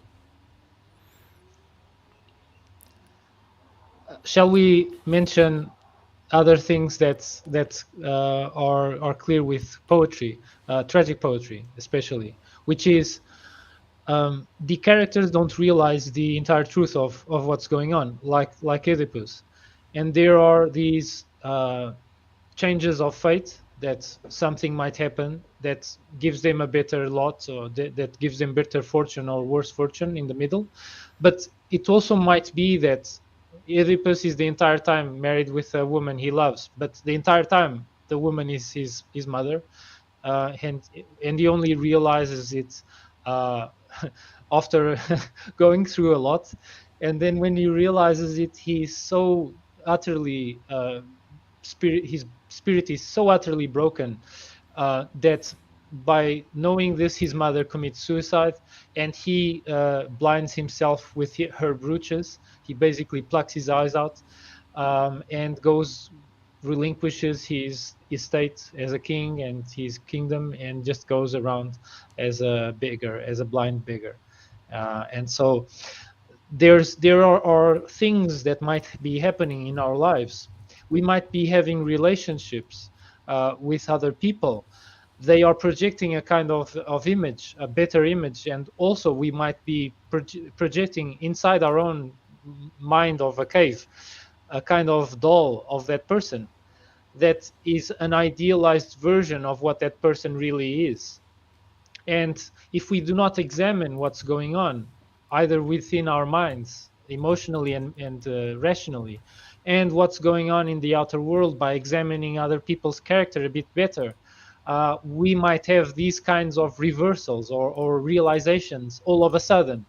Just a bit like you mentioned, Nerdalliun, you were having this relationship with this person and you were thinking that everything was going okay. And suddenly the person reveals himself or herself as being very different than what you were kind of thinking, you were kind of expecting. And so this is a very used trope also in tragedy, as we can see from what Aristotle describes of Oedipus.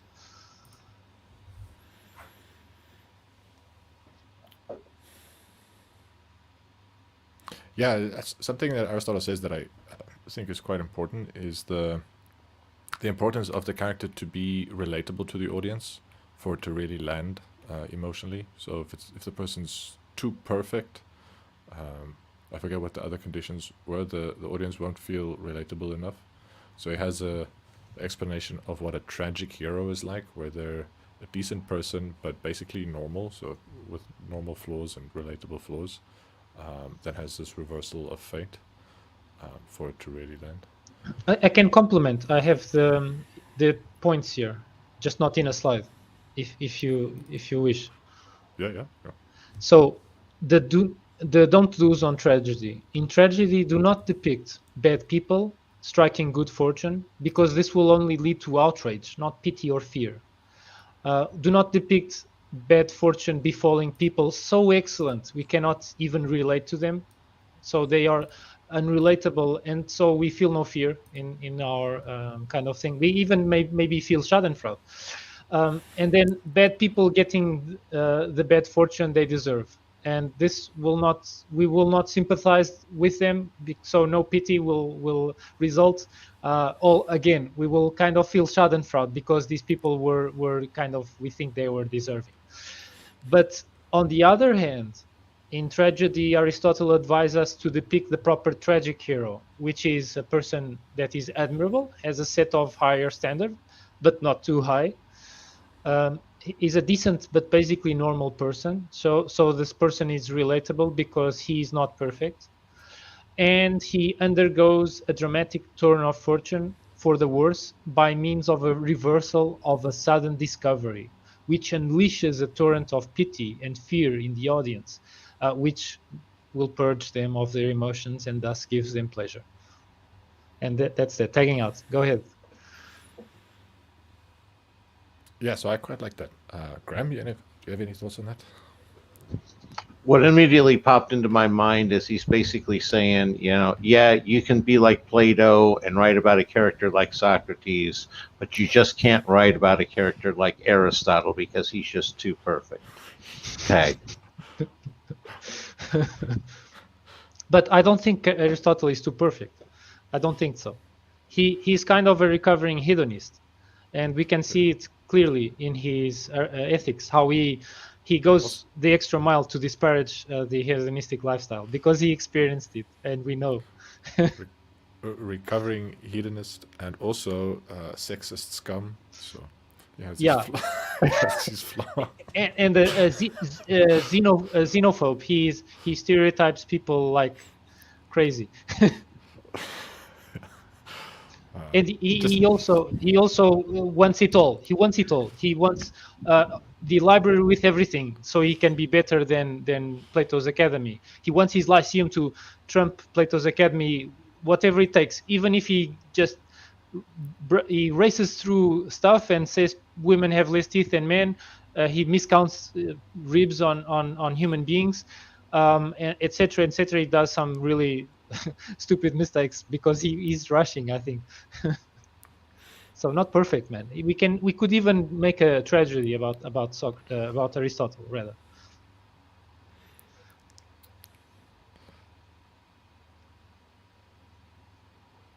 I would also like to add. I would also like to add very quickly. He also maybe to the Athenians comes off as a guy that is very presumptuous. He dresses way too well to relate to the common folk, and he as they mentioned, he has a lisp, so maybe he wasn't so bearable to listen to. Maybe he was better to read to, and this comes from Diogenes Laertius. I have no idea if this is true, and also maybe by being kind of a Macedonian, people would already look at him with some suspicion, but then he's kind of part of the aristocracy, and maybe he doesn't descend so much to the agora and doesn't hang out with the common folk, and so maybe he's being kind of removed from the everyday citizen.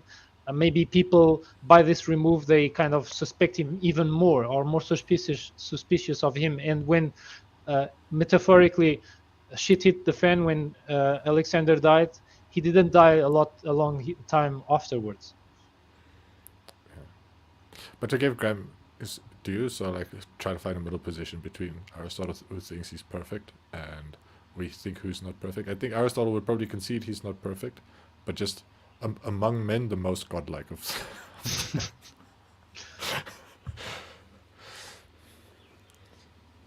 Yeah, I think Aristotle falls in that category. If he thought he was wrong once, but he was mistaken. Tag.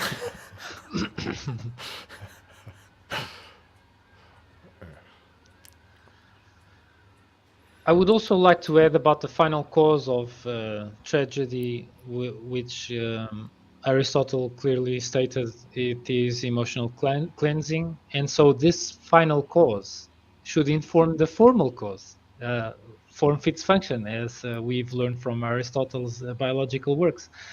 Funnily enough, this principle, I think, applies nicely to many techniques, including literary creation.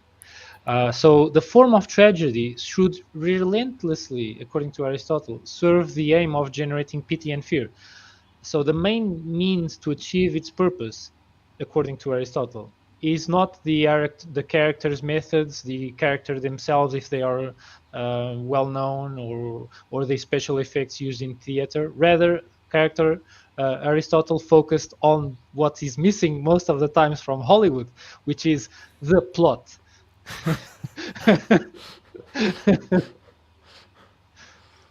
So we need a proper plot, especially one without plot holes. Yeah, I'm a bit at a loss because I really don't watch all that many movies, but or read novels for that matter. Oh, Yeah, so I guess you haven't seen, for instance, the last Star Wars films, for instance? No, I have not. Yeah, you dodged the bullet.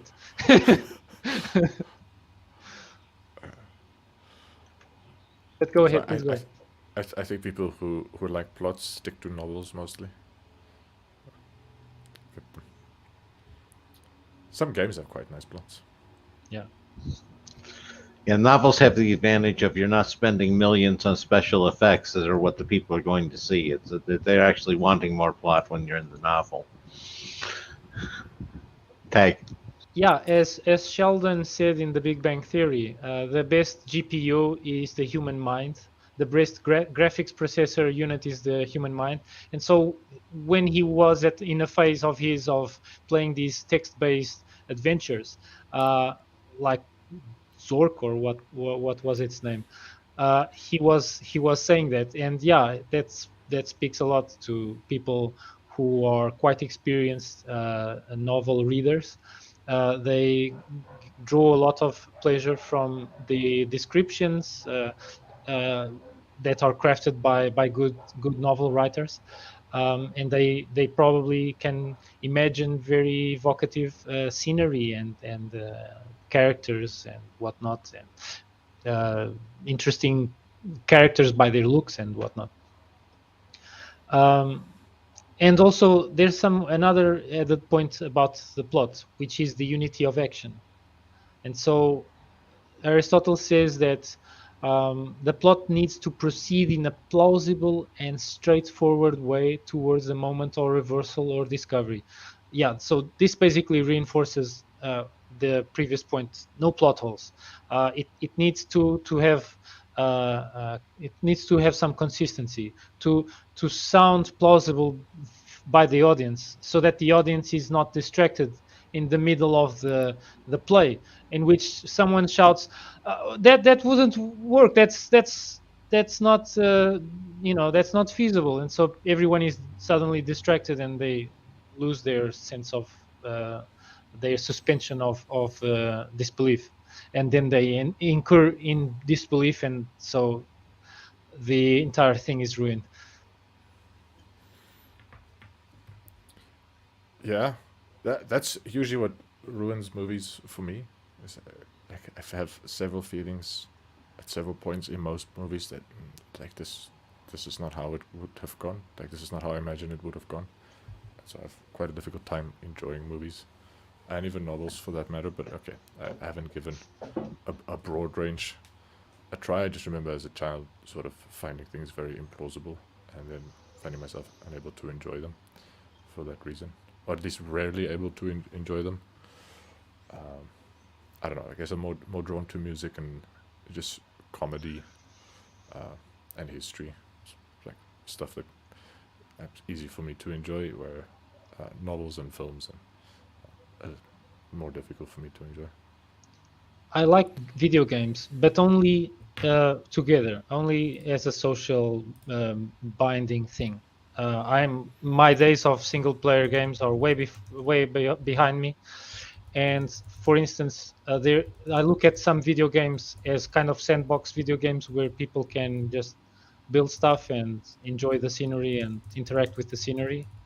They are kind of like engines of creation of stories, of narratives, and so we interact within a setting, and stuff happens, and we have a laugh, or we feel kind of tense because something really intense happens. And so um, these kinds of games this is kind of like uh, a new form of storytelling that is more interactive, that is emerging, which contrasts with the classical games um, that are more linear.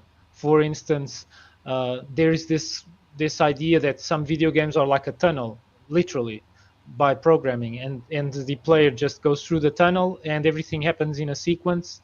There may be the illusion of choice, but there is just a branching paths that just merge again together.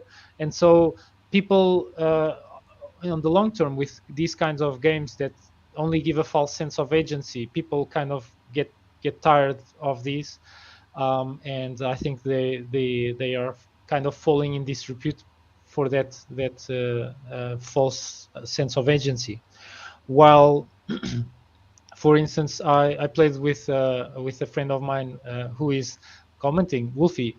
We played a game that's inspired in Norse mythology, which is called Valheim. That's a sandboxy type of game, an indie game, where we just arrive at the 10th realm of the Yggdrasil tree.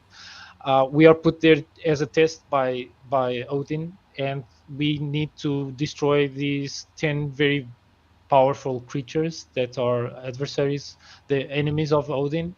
And only if we do that can we gain access to Valhalla.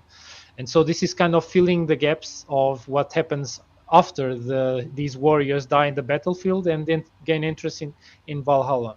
So the game is all around this, and nothing is like linear. Everything happens a bit more or less freely. And so instead of the game having a preset story, like the developers wrote a story for us, it is us that are, by acting in this world, we are writing the story. And then people like me and Wolfie, we can kind of tell you the story of what happened in the previous times we've played.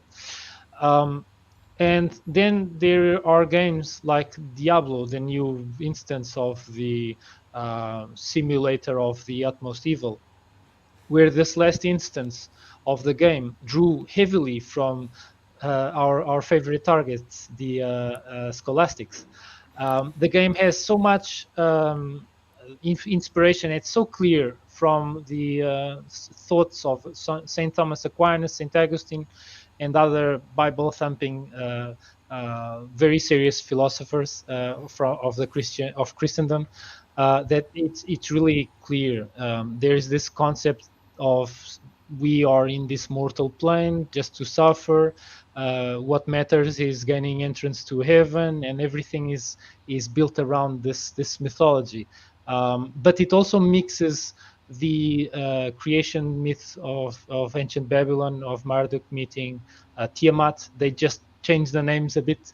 The Tiamat becomes Tathamat, but it's almost the same thing. And they by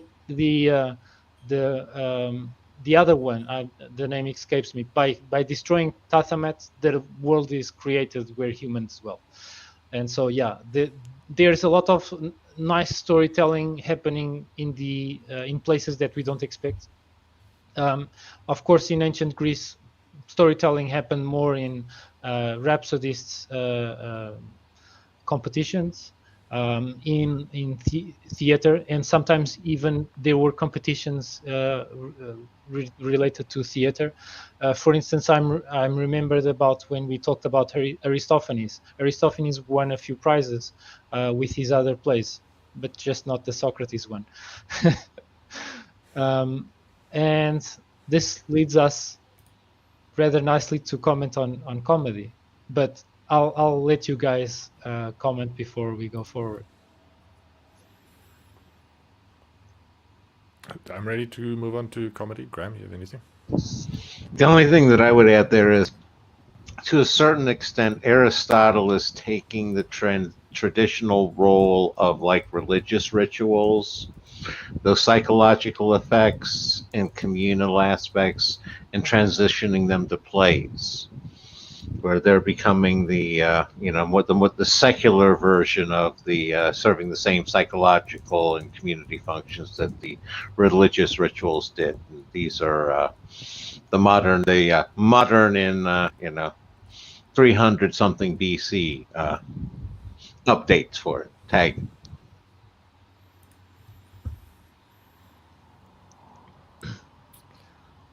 Okay, do you want to add something, Nerdalliun? No, not really. So comedy, we don't have much material on comedy from Aristotle, because it seemingly, unfortunately, the poetics was badly damaged and part of it was lost. So it's one of those incomplete works among many incomplete works of Aristotle.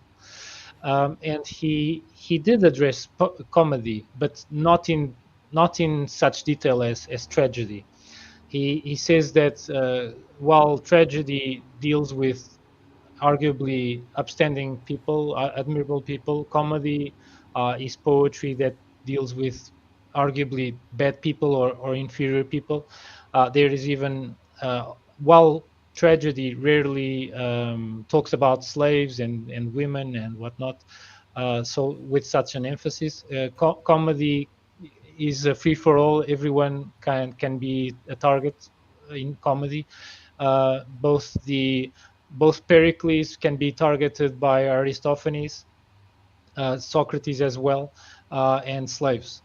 And they are kind of caricatured as characters in the comedy as being worse versions as they are in real life, which makes it easy for the comedian to pick on some of their character traits, which he kind of transforms into character flaws sometimes. Sometimes the comedian has his life made easy, like what happened with Aristophanes and his attack on Cleon. Cleon was an arguably vile leader that wanted to gratuitously enslave entire peoples, like the citizens of Lesbos. And also he fell quite heavily on the commerce with Spartan allied cities, like of another city, a neighboring city. But anyway, Aristophanes clearly had his work facilitated by his target with Cleon being already a person with character flaws.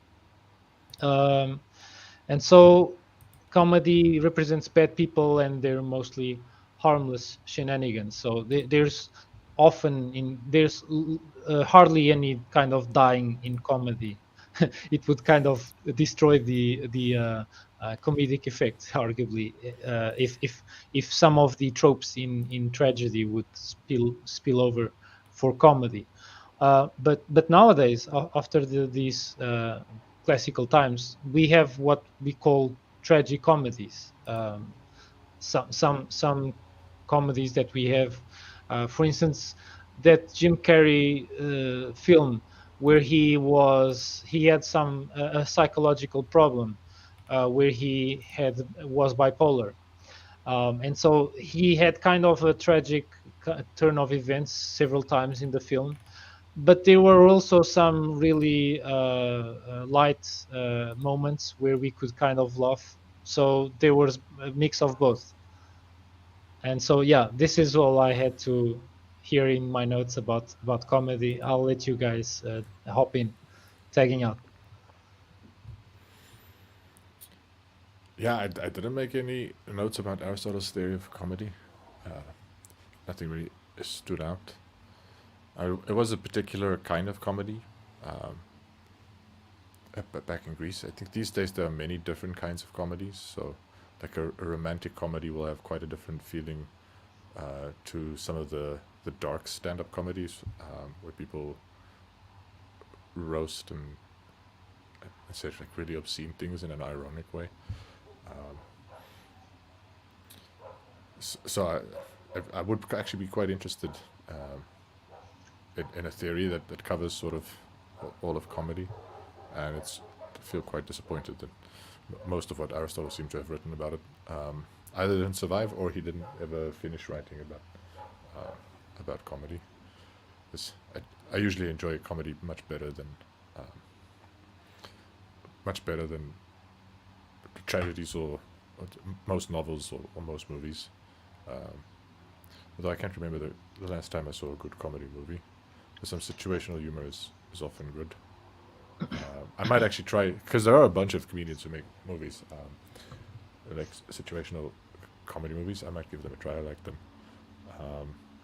Recently, if I want to get a fix of comedy, I go to a subreddit called Contagious Laughter, and that works great. It's just funny things that happen in real life, and people losing it and laughing, and it's very difficult to resist not laughing with them. So I don't think Aristotle said anything about empathic laughter or laughing with people, or the power of that, but it's been used for a long time. So I don't know how long this goes back, but this goes back probably at least several hundred years, where European theaters would hire actors to sit in audiences and laugh at the jokes in theater performances, so that the rest of the audience could sort of empathize. So the kind of canned laughter that studio audiences use for sitcoms, or at least that they used to. Well, they still heavily use them, like The Big Bang Theory. But they're not canned laughter, is there? So, supposedly, they are really doing a performance with the audience. At least, they argue that. They argue that. Yeah, I think some of that's fake. Yeah. That's some of it's real. Some of the late night shows, there's a real actual audience, and I don't know how many of those people they pay to laugh, or if they do at all. But the practice of paying laughters in the audience is something that dates back long ago. I'm just kind of freewheeling some thoughts about comedy now, rather than anything specifically Aristotle had to say about that. Graham, how about you? Any thoughts? No, I was going to say the biggest thing that I had to say is, once again, is they're trying to divide them into two distinct categories, and nowadays we have a whole lot of exploration in the middle of your dark comedies, your comic tragedies, and we don't have that firm dividing line that Aristotle did.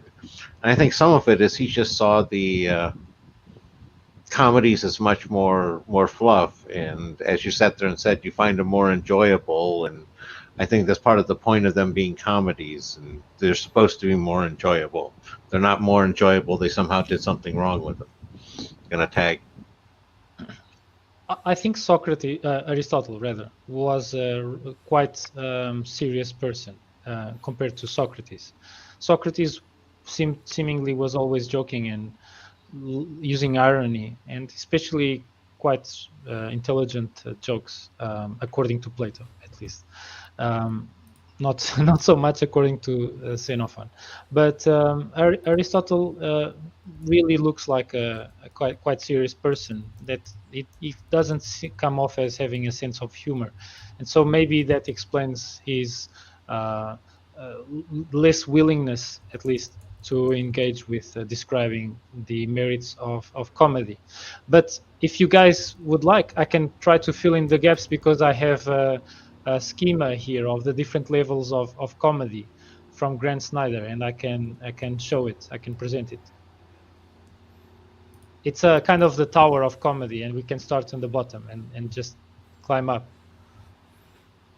What do you guys think? Yeah, sure. Game for that. Okay, so let's see.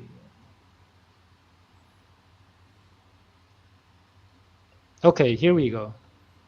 So Grant Snyder's Tower of Humor. So at the bottom we have knock-knock jokes, of course, and dumb jokes where the dads dwell, as we can see. we have cats, which well, everyone can appreciate cats and their shenanigans globally, regardless of race, sex, gender, ethnicity, culture, etc. And moving a bit up, we have the practical jokes, slapstick humor. Impractical jokes. They are arguably a bit more contrived. There's the double entendre, which slips in stuff of eroticism to make people kind of uneasy, but then feel relaxed because it's not so obvious that grandma can judge you. Logical humor, where this is more entering the Socrates domain. So logical humor and irony. Socrates was very a fan of irony. For instance, he would like to praise people that were villains, that were infamous, just to kind of ironize that these people were kind of narcissists, so they would kind of fall for his praise. But he clearly was overdoing it. So, for instance, when Aristotle praises the Spartans for making an entire show of their might, of their military strength, when in fact at home, when no one was watching from outside, they were really engaging really hardcore in philosophy, and so it was just a facade, a show. And I thought this was one of the the most comedic takes of Socrates, because he really subverted our image of Spartans. Scatological humor, well, toilet jokes basically, right? Illogical humor, stuff that really won't fly on real life. Modern art is a joke in itself, maybe not to the awareness of the artists. Well, slapstick is, funnily enough, quite high here in the hierarchy. Self-deprecating humor. This humor is a hallmark of some of the best practicing Stoics. Like, for instance, Cato the Younger. When an adversary spits on his face, he just replies with, "No one should say that you don't know how to use your mouth." And he just doesn't get, it doesn't, his soul just doesn't shrink. He keeps saying things. And or for instance, when Cicero has a guy in the plain Senate in public just insulting him, doing a really vile ad hominem attack, and instead of just feeling down or feeling insulted for it, or at least exhibiting that he felt insulted. He just says, well, everyone, we have a really a funny senator here, and just goes on and keeps arguing. He completely just dodges the bullet and dismisses it. Just kind of does the equivalent of an Aikido move with the attempted insult. He clearly doesn't give a damn about the insult, just sidesteps and keeps going. And then on the top there are dark humor and paradoxes. Not everyone will appreciate dark humor.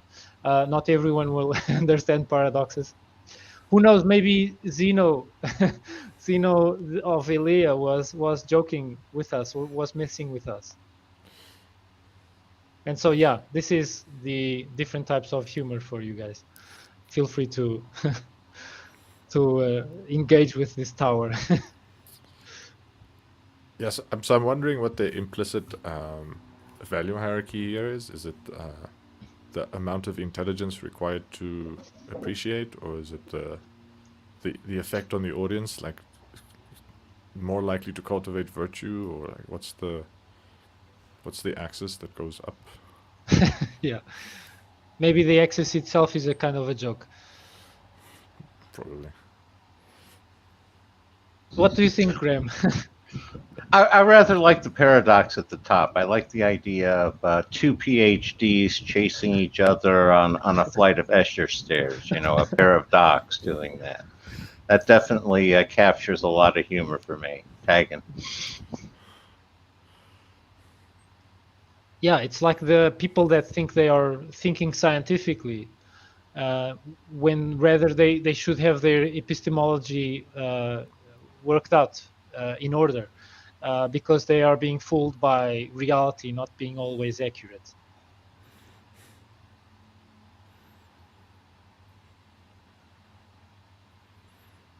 You have to believe the science when science isn't about belief. Tag. Yeah. Okay, having said all this about poetics and tragedy, epic, well, we didn't approach epic very much. We only discussed tragedy and comedy pretty much. I'll just stop sharing and go back to the slides. Let me see if I have something here about epic. So epic, I think, should inspire awe, and not kind of empathy or relatedness, because literally in for instance, Homer's epics, the Iliad and the Odyssey, the characters are kind of superheroes, literally. Achilles is, with the exception of his heel, he is invulnerable, and he is a bloodthirsty maniac, arguably, and a very a violent guy. And Hector is also quite remarkable, as well as human beings go. While Odysseus is, well, he is witty, but he, in his Odyssey, he escapes near death so many times that it doesn't even make sense some of the times. He escapes death while his entire crew dies, and then he encounters more crew, and then his entire crew dies again. And he encounters other guys, and these other guys suffer at the hands of Poseidon, and he survives. And so we are more inclined to feel awe at his surviving, and then arriving at home and just kicking butt, basically annihilating over the top all the suitors that were trying to steal his Penelope from him, and kind of wasting his entire estate in banquets and whatnot, and indulging in hardcore hedonism. And so when he arrives, there is this kind of payoff of, settling the business. But we don't kind of empathize a lot with Odysseus if we had been paying attention in the Iliad, because he beats down a misshapen guy that speaks the truth through cities, which it turns out is my favorite part of the Iliad, rather, because it's the only part in which someone speaks the truth, literally. And in the rest of the Iliad, everyone is just kind of conceited and grandiose, and even the gods are kind of going way overboard in how they kind of place their bets, and they are obsessed with this game that is being played on the board, and people are the peons, and the it's like chess with humans, and they are kind of doing everything they can without any without sparing any tricks to deceive each other, these gods, and protecting their favorite humans, and in that process we can get a glimpse at a portrayal of the gods that is kindly, it's not very kind to what should be gods giving with noble attributes, giving the example. It's the other way, it's complete to the opposite. And so but the Iliad and the Odyssey kind of lays what for the Greeks was the equivalent of the Pentateuch to the Semites, and the Septuagint to the early Christians, and the Holy Bible to Christians nowadays, and the Quran to the Muslims, or the Ramayana and Mahabharata to the Hindus. And so it was a big deal, these two big pieces of epic poetry, and probably they were declaimed often, ritualistically, yearly, even, for people to have them in the back of their minds, people of the Greek world. So in a nutshell, epic poetry depicts excellent people doing glorious acts. And so maybe epic poetry, if it's doing its job, it is showing where people should align their vector of self-improvement towards, in a sense. It's kind of like giving a hint at what should be the ethics domain of the divine mandate. But if we examine the Iliad, we see a lot of misogyny, gods performing adultery, even humans performing adultery. And so although Homer constructed something really remarkable, there is a lot of human nature being portrayed there in a raw sense. And so maybe if we look at the Ramayana in contrast to the Iliad, we see immediately much more noble characters contrasted with villainous characters, and the contrast is much more clear cut. And so we kind of, in these ancient Hindu epics that probably inspired the Western epics because they preceded them, there was kind of like a degrading of information here going on. And so even though Aristotle praises Homer and is a kind of a fan of Homer according to his poetics, by contrast with the Hindu epics, I can see the Iliad giving a showcasing worst character attributes than the more Eastern epics. Even the Epic of Gilgamesh kind of shows in a bad light Gilgamesh, but at least it shows him doing a nice character arc and becoming wise at the end. While Achilles is the same in the entire Iliad until his death. Agamemnon he never recovers from his hedonism and corrupt greed. And Odysseus, arguably, well, he's the same witty guy from start to finish. He also doesn't do a really clear-cut developmental character arc. He just suffers in the middle and sets his affairs in the end, his business, with killing these suitors. But that's what I have to say about the epics, the epic poetry. Do you guys have anything to comment or to add? Feel free. Go ahead. Taking out.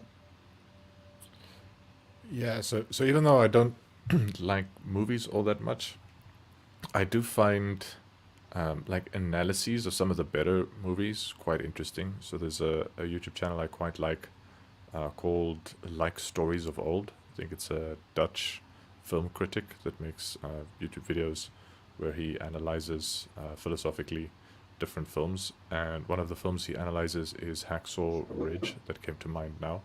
And in there, he sort of points out that epics can have these one of two structures, and one has become much more famous and more popular in recent times, I think, partly because of Campbell's writing on monomyths and Carl Jung becoming quite famous. So Campbell popularizing Carl Jung's ideas, and that's the kind of epic where there's a character development that happens as a result of some kind of trial. So you have your hero at the beginning who faces some kind of crisis, and then through overcoming that crisis, grows as a character, comes out a better character at the other end, and also has something to share at the end. And that, I think one of the examples you just gave, Rogerio, would be the Epic of Gilgamesh, would fall in that category. But then another kind of epic would be a character who's already achieved a kind of virtue from the start of the story, and then that specific virtue gets tested in a series of trials, and the character then overcomes those trials and stays true right until the end. So I think Hercules would be a better example of that. But so then he places this movie Hacksaw Ridge as an example of the latter kind of epic, where there's a soldier that has a commitment to pacifism and refuses to fight war, but gets drafted for the Second World War, and then sort of has to stick to, or is challenged to stick to his non-violent ways by being drafted to war. And the whole movie is about how the soldier then says, "All right, I'll be a medic and I won't kill anyone, but I'll go to front lines, face the same danger as everybody, but I'm a medic. I'll be saving lives on our ends, not taking lives on the other ends," and faces all kinds of resistance to that.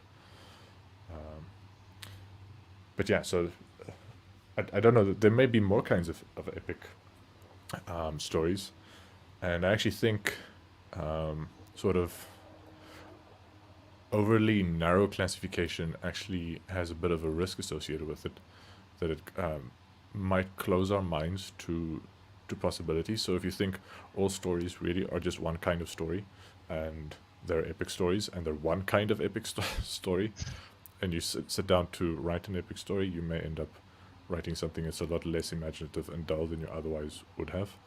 Although, so that is one risk, but then there's also this feature where getting any kind of creative work done sometimes is easier when you place on yourself quite severe constraints. So there's lots of examples of that where, say, like live jazz performers show up and there's something wrong with the piano, and then because of the constraints faced with them, they're forced to make adaptations live that they otherwise wouldn't have, and it results in a piece of music that's unique compared to other pieces of music, and people consider that a creative achievement that was achieved thanks to constraints. So constraints, depending on how they're used and where they come from, can either limit or enhance creativity. But yeah, I think when it comes to the monomyth thing, I think really there are more stories than there are more kinds of myth than just one. I don't think they all boil down to one.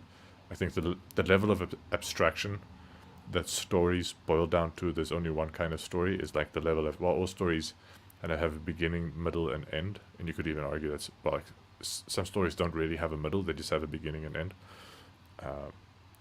But I mean, that's such an abstract level, then saying they're one kind of story is almost useless. So yeah, I think there are different kinds of epics, at least two. There may be more. That those are the two I know about. And epics are different than comedies, and comedies are different than tragedies. They're different kind of stories, and I think there are myths that fall in those different kinds of categories. And I think you kind of blind yourself to richness and diversity if you insist that it will have to be fall into one classification. It's similar to kind of blind yourself to richness of the variety of natural sciences if you take Parmenides' route and say, you know what, all reality is just one thing, all is unity, and you tap yourself on the shoulder, job done, I've figured out the fundamental parts of reality, and you stop and you don't learn anything after that, you will not have the joy of learning all kinds of marvelous facts about giraffes, because there are no such things as giraffe, there's only the one thing.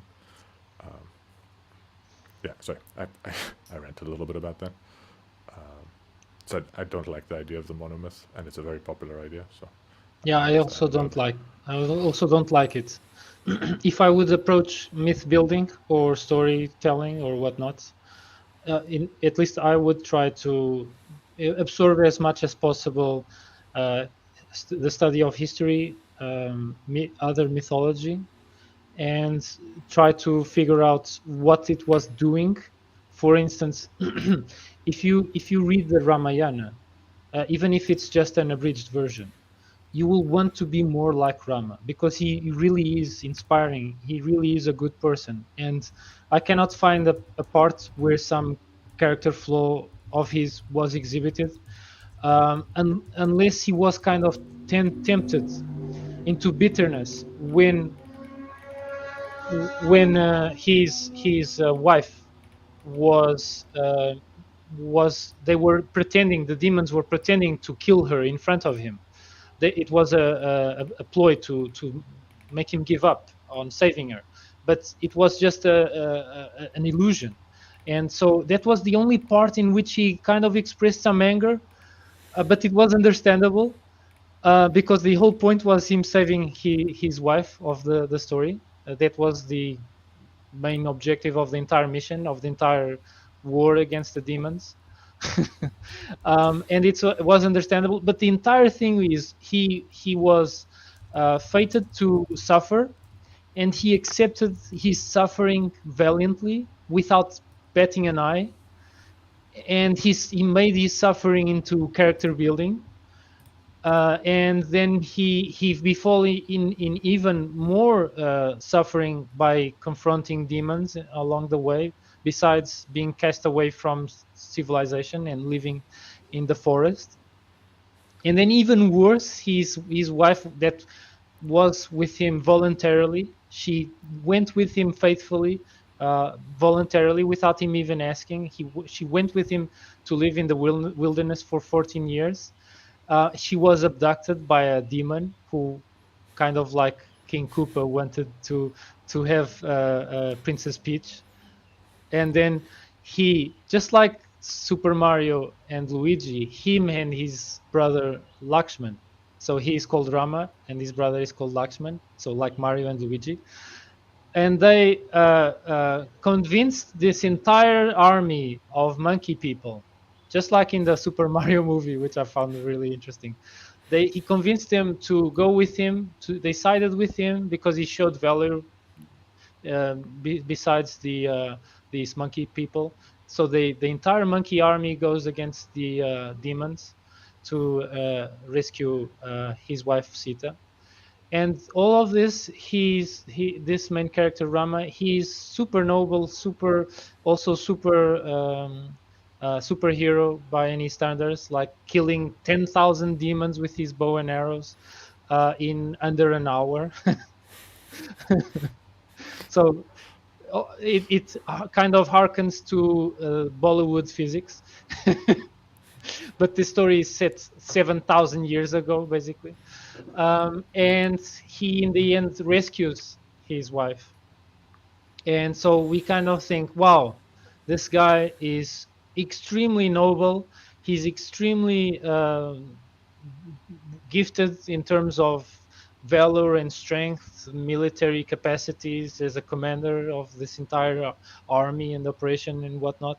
And so my kind of take is, wow, this guy kind of showcases the best within us, the best attributes of human nature.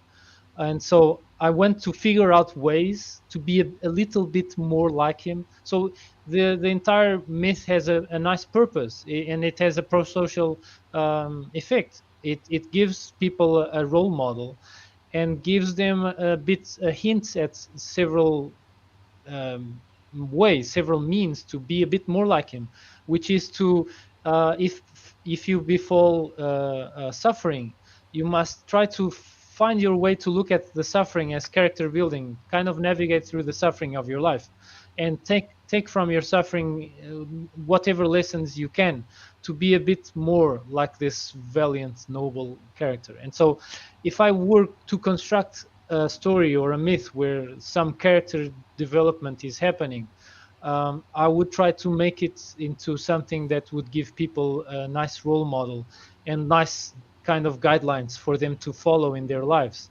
to kind of inch towards this idealized version of a human being.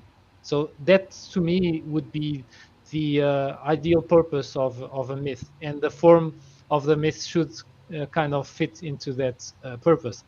And this is to me trying to fill in the gaps that Aristotle left with his kind of fanboyism of Homer, which, well, to his credit, he only knew Homer and maybe also Hesiod.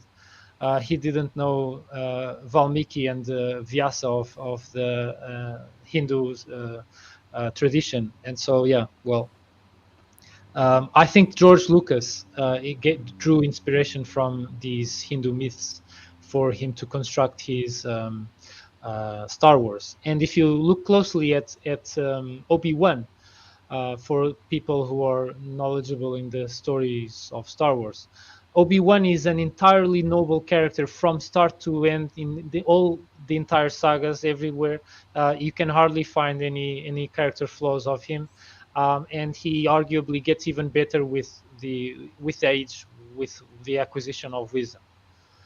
And so, yeah, I think that there is a bit of tropes from the Hindu myths in Obi-Wan of Star Wars. And well, I'll tag out, let you guys also comment on this, and let's go forward. Okay, I was going to say, working backwards on the epics here with the Mahabharata, I always saw that Rama's character flaw was his naivete. Just the way he was just, it's like he was almost too good, and that was what his flaw was. And in a lot of ways, the character that worked better for me in the story was Hanuman. And, he was always in there, he wasn't that superhuman character. He was much more of a human character, always striving to be better sort of approach. Yeah, you make a really good point. Hanuman really shines some really good qualities of loyalty. He's extremely loyal to Rama, also quite witty, but arguably also gifted with superpowers, because he literally was immune to fire, and he could change his size at will. He even used that, and could fly as well. And he literally flew to the Himalayas to get some herbs. And then when he figured out that he needed like 100,000 herbs for the entire army of wounded, he just picked up the pick with all the herbs, and just carried the entire pick with the herbs and just delivered it. And so, well, that's over the top. And you raise really good points. And to correct you, it's the Ramayana where we have Rama and Lakshman and Hanuman. And yeah, it's a very big myth, a very big epic poem. With the audiobook is like 40 something hours long. It took me a month to go through, but I managed. But it's worthwhile because it's some of the greatest treasures, I would argue, of that human culture produced. Yeah, you're right. My bad. Mahabharata was Krishna. Yeah, Mahabharata is the high point, the most famous point or famous scenes is within what we call the Bhagavad Gita, where we have Krishna revealing himself to Arjuna. And before revealing himself, Krishna was just another guy from the army, but he was the charioteer of Krishna, of Arjuna, who was the prince. And this gives us a really important it hints us at something, which is there's this sublime that is always at an arm's length. and it's always there. We just need to become more aware of it, and we can kind of learn from it. We can kind of learn from the better aspects that are within us, that are within human nature. They are there. We just need to shut up our more monkey-like brain and pay attention, and we can kind of draw some really important lessons and wisdom and advice, life advice from our deepest kind of thoughts that are mostly probably non-verbal. And so, well, there's that's shock and awe, and the contact with the sublime, and some higher power that is giving us wisdom, pretty much like happened with what we learned from Parmenides. Parmenides also gains wisdom and lessons from the goddess, and so there's kind of like this trope of valuable lessons of timeless wisdom coming from some higher realm or something like that. No, definitely. Going backwards to the Iliad and Odyssey, the character that I always liked from the Iliad was Diomedes, because he was kind of like halfway in between. He could see the gods for who they actually were. And Campbell actually has a lot of good stuff. I'm going to have to be odd man out here and say I actually appreciate the monomyth and Campbell and Young's work on that one. You know, it's not a one size fits all. It's pretty much a everything's variations on a theme sort of approach is how I always took it. But what he was saying with the Iliad and the Odyssey is the Iliad sort of like that eternal now. They had been there for like a decade, and this was sort of like just that unleashing of the dam bursting, and everything's just happening from there on out, as opposed to the Odyssey being much more of that journey through time. You know, it's like you had one is the timeless, the other is the journey through time and such. And Campbell's got a lot of interesting stuff to say on that. And the last one on that one is, as far as Ulysses during the Odyssey, it's probably a good thing that all of his crew members died each time, because otherwise he would have had such a bad reputation when he got into port, he'd have never gotten another crew. Going to tag on that. I would also like to quote, give you guys a quote from Pirates of the Caribbean, which is when Barbossa tells Jack Sparrow, the code is more what you'd call guidelines than actual rules. And so, yeah, of course, the monomyth of Campbell is not the entire thing, but maybe it's a starting point. It's an indoxa that we can kind of analyze and look at what it has for us. Maybe it has something of value, maybe not. Maybe we want to use it partially or not at all. But at least it has some things that we can kind of dialect with and kind of disprove. And so maybe by doing this exercise with this endoxa, we can set ourselves for a bit more likelihood of success if we are in the craft of myth building. Yeah, I should confess, I have never bothered to read Campbell, so I'm more or less indirectly criticizing Campbell based on stuff I heard Jordan Peterson says. And Jordan Peterson seems to take the approach that there is a correct story and that variations off of the correct story are corrupt perversions, like mistakes. It sounds like Plato. Yeah, a little bit. So that seems more offensive. So I believe you if you say that Campbell has interesting things to say. Actually, Jordan Peterson also has interesting things to say. It's just that aspect of that there's only one correct story to tell seems a bit extreme. He never really says that explicitly. It's just in the way he like his criticisms of Frozen seem to be a bit. Well, it's not the hero's journey, so therefore it's horrible propaganda. Yeah, he went over the top in railing and roasting that children's movie. I think he even used adjectives like disgusting and whatnot. So he kind of is using rhetoric. He makes heavy use of rhetoric. And I mean, appeal to emotion, basically. Yeah. He's using pathos. Yeah, so like I'm actually with Aristotle. I think the fact that people use rhetorical techniques isn't in and of itself all that damning, because you can use them in honest ways, but using them in deceptive ways and manipulative ways to exploit and take advantage is something else. So to exploit and take advantage, it seems very problematic to me. I'm still a little bit undecided about where I land on people who are sure they know what's best for the audience and deceive the audience for the audience sake, for their own good. Like, I need you to believe this noble lie for your own good. About that, I'm a little bit like, on the one hand, I recognize the intention is benevolent, and so that does count for something. On the other hand, I think often that's like hubristic and patronizing, and also disrespectful. So patronizing, disrespectful, closely related, and hubristic, like a lack of humility in recognizing just how difficult it is to know what's good for the audience. Yeah, so like I'm uneasy about lying to audiences for their own sake. Maybe depending on circumstances, but I'm thinking specifically in the case of someone like Jordan Peterson. There's some other examples that I'd rather not name now.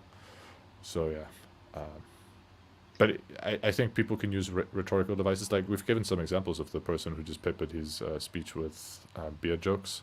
That's also a use of rhetoric, and that may be legitimate. So there are legitimate uses of rhetoric. Yeah, I think Wolfie pointed out correctly that we've been going for 2 hours and 40 minutes already. He pointed that out 10 minutes ago, so we've been going for 2 hours and 50 minutes already. And we still have to talk about Alexander, so shall we maybe wrap up comments about rhetoric and poetry and move on to Alexander? Well, another thought would be we could basically kick Alexander down the road to the rest of the Aristotelian successors. We could do that too, and just update the title and the description then. Sure. How do you sure. how do you feel, Rogério? But we have very little slides, very few slides of Alexander. Well, I'm up for it, but it depends on you guys. If you are short on time, it's okay. We can do Alexander on the next session. I'm up for it. I was just saying that that's our other major option. That's the other choice we could follow. So I'll tag and leave it up to you two. Yeah, so I see Graham has written quite extensive notes about Alexander, and I did not get a chance to read them before streaming, so I would actually like to read them before streaming. And we did decide to kick the episode of Plato and Aristotle's immediate successors down the road, so it does make sense to add Alexander in there, and then we will have Graham's notes that we can read in preparation for that. Okay, fair enough. So we will only go to India, either India or Africa, after talking about these successors, these pupils of Plato and Aristotle, and then we will, for a while, leave Greece. Yeah, so I had something else in mind. I thought we could carry on over to India anyway, and then when we come back to Greece, then we do the successors to just get us back in the vibe, because it does link very strongly to the rest of antiquity, like the last chapter in the book, and also the last episode. Peter Adamson makes links it very directly to the sort of first episodes of the next section of the Greek stuff. So I think it'll work either way. If we finish the successes, say next time, then do India, then come back to Greece, or India, Africa, then Greece, or Africa, India, then Greece. And then when we come back, we start with the beginning of the next thing, or if we do the last. I think it would work rather nicely to, in the next session, talk about the successors, including Alexander, and we can link Alexander with India pretty nicely because of where he went as far as when he was conquering. And there was some intermixing between Indian artistic expression and Greek artistic expression. So it could be a nice way to connect the Greek world and India. They touched really at the tip. All right, so then we can maybe the next session, because we usually do 3 episodes, we can do the last episode of Greece and the first 2 episodes of India, because the first 2 episodes are just introductions and a historical overview. So make the historical connection, and then, yeah, I think what you say, but Alexander linking to the historical connection makes sense. Do you guys want to do that? Yeah. Sounds good to me. Just before we disconnect, I have 3 lines here that I try to encapsulate epic, tragedy, and comedy, which is: epic is I want to be more like the main character. Tragedy is I'm relieved I'm not the main character. Comedy is I'm happy to make fun of someone else's faults. Yeah, thanks. I think that's a very And nice that's summary. it. I think you nailed it. Thanks. All right then. So, thank you for watching, and thank you for joining us again, Rogério and Graham. And we'll see you guys again next time. See you. Bye-bye.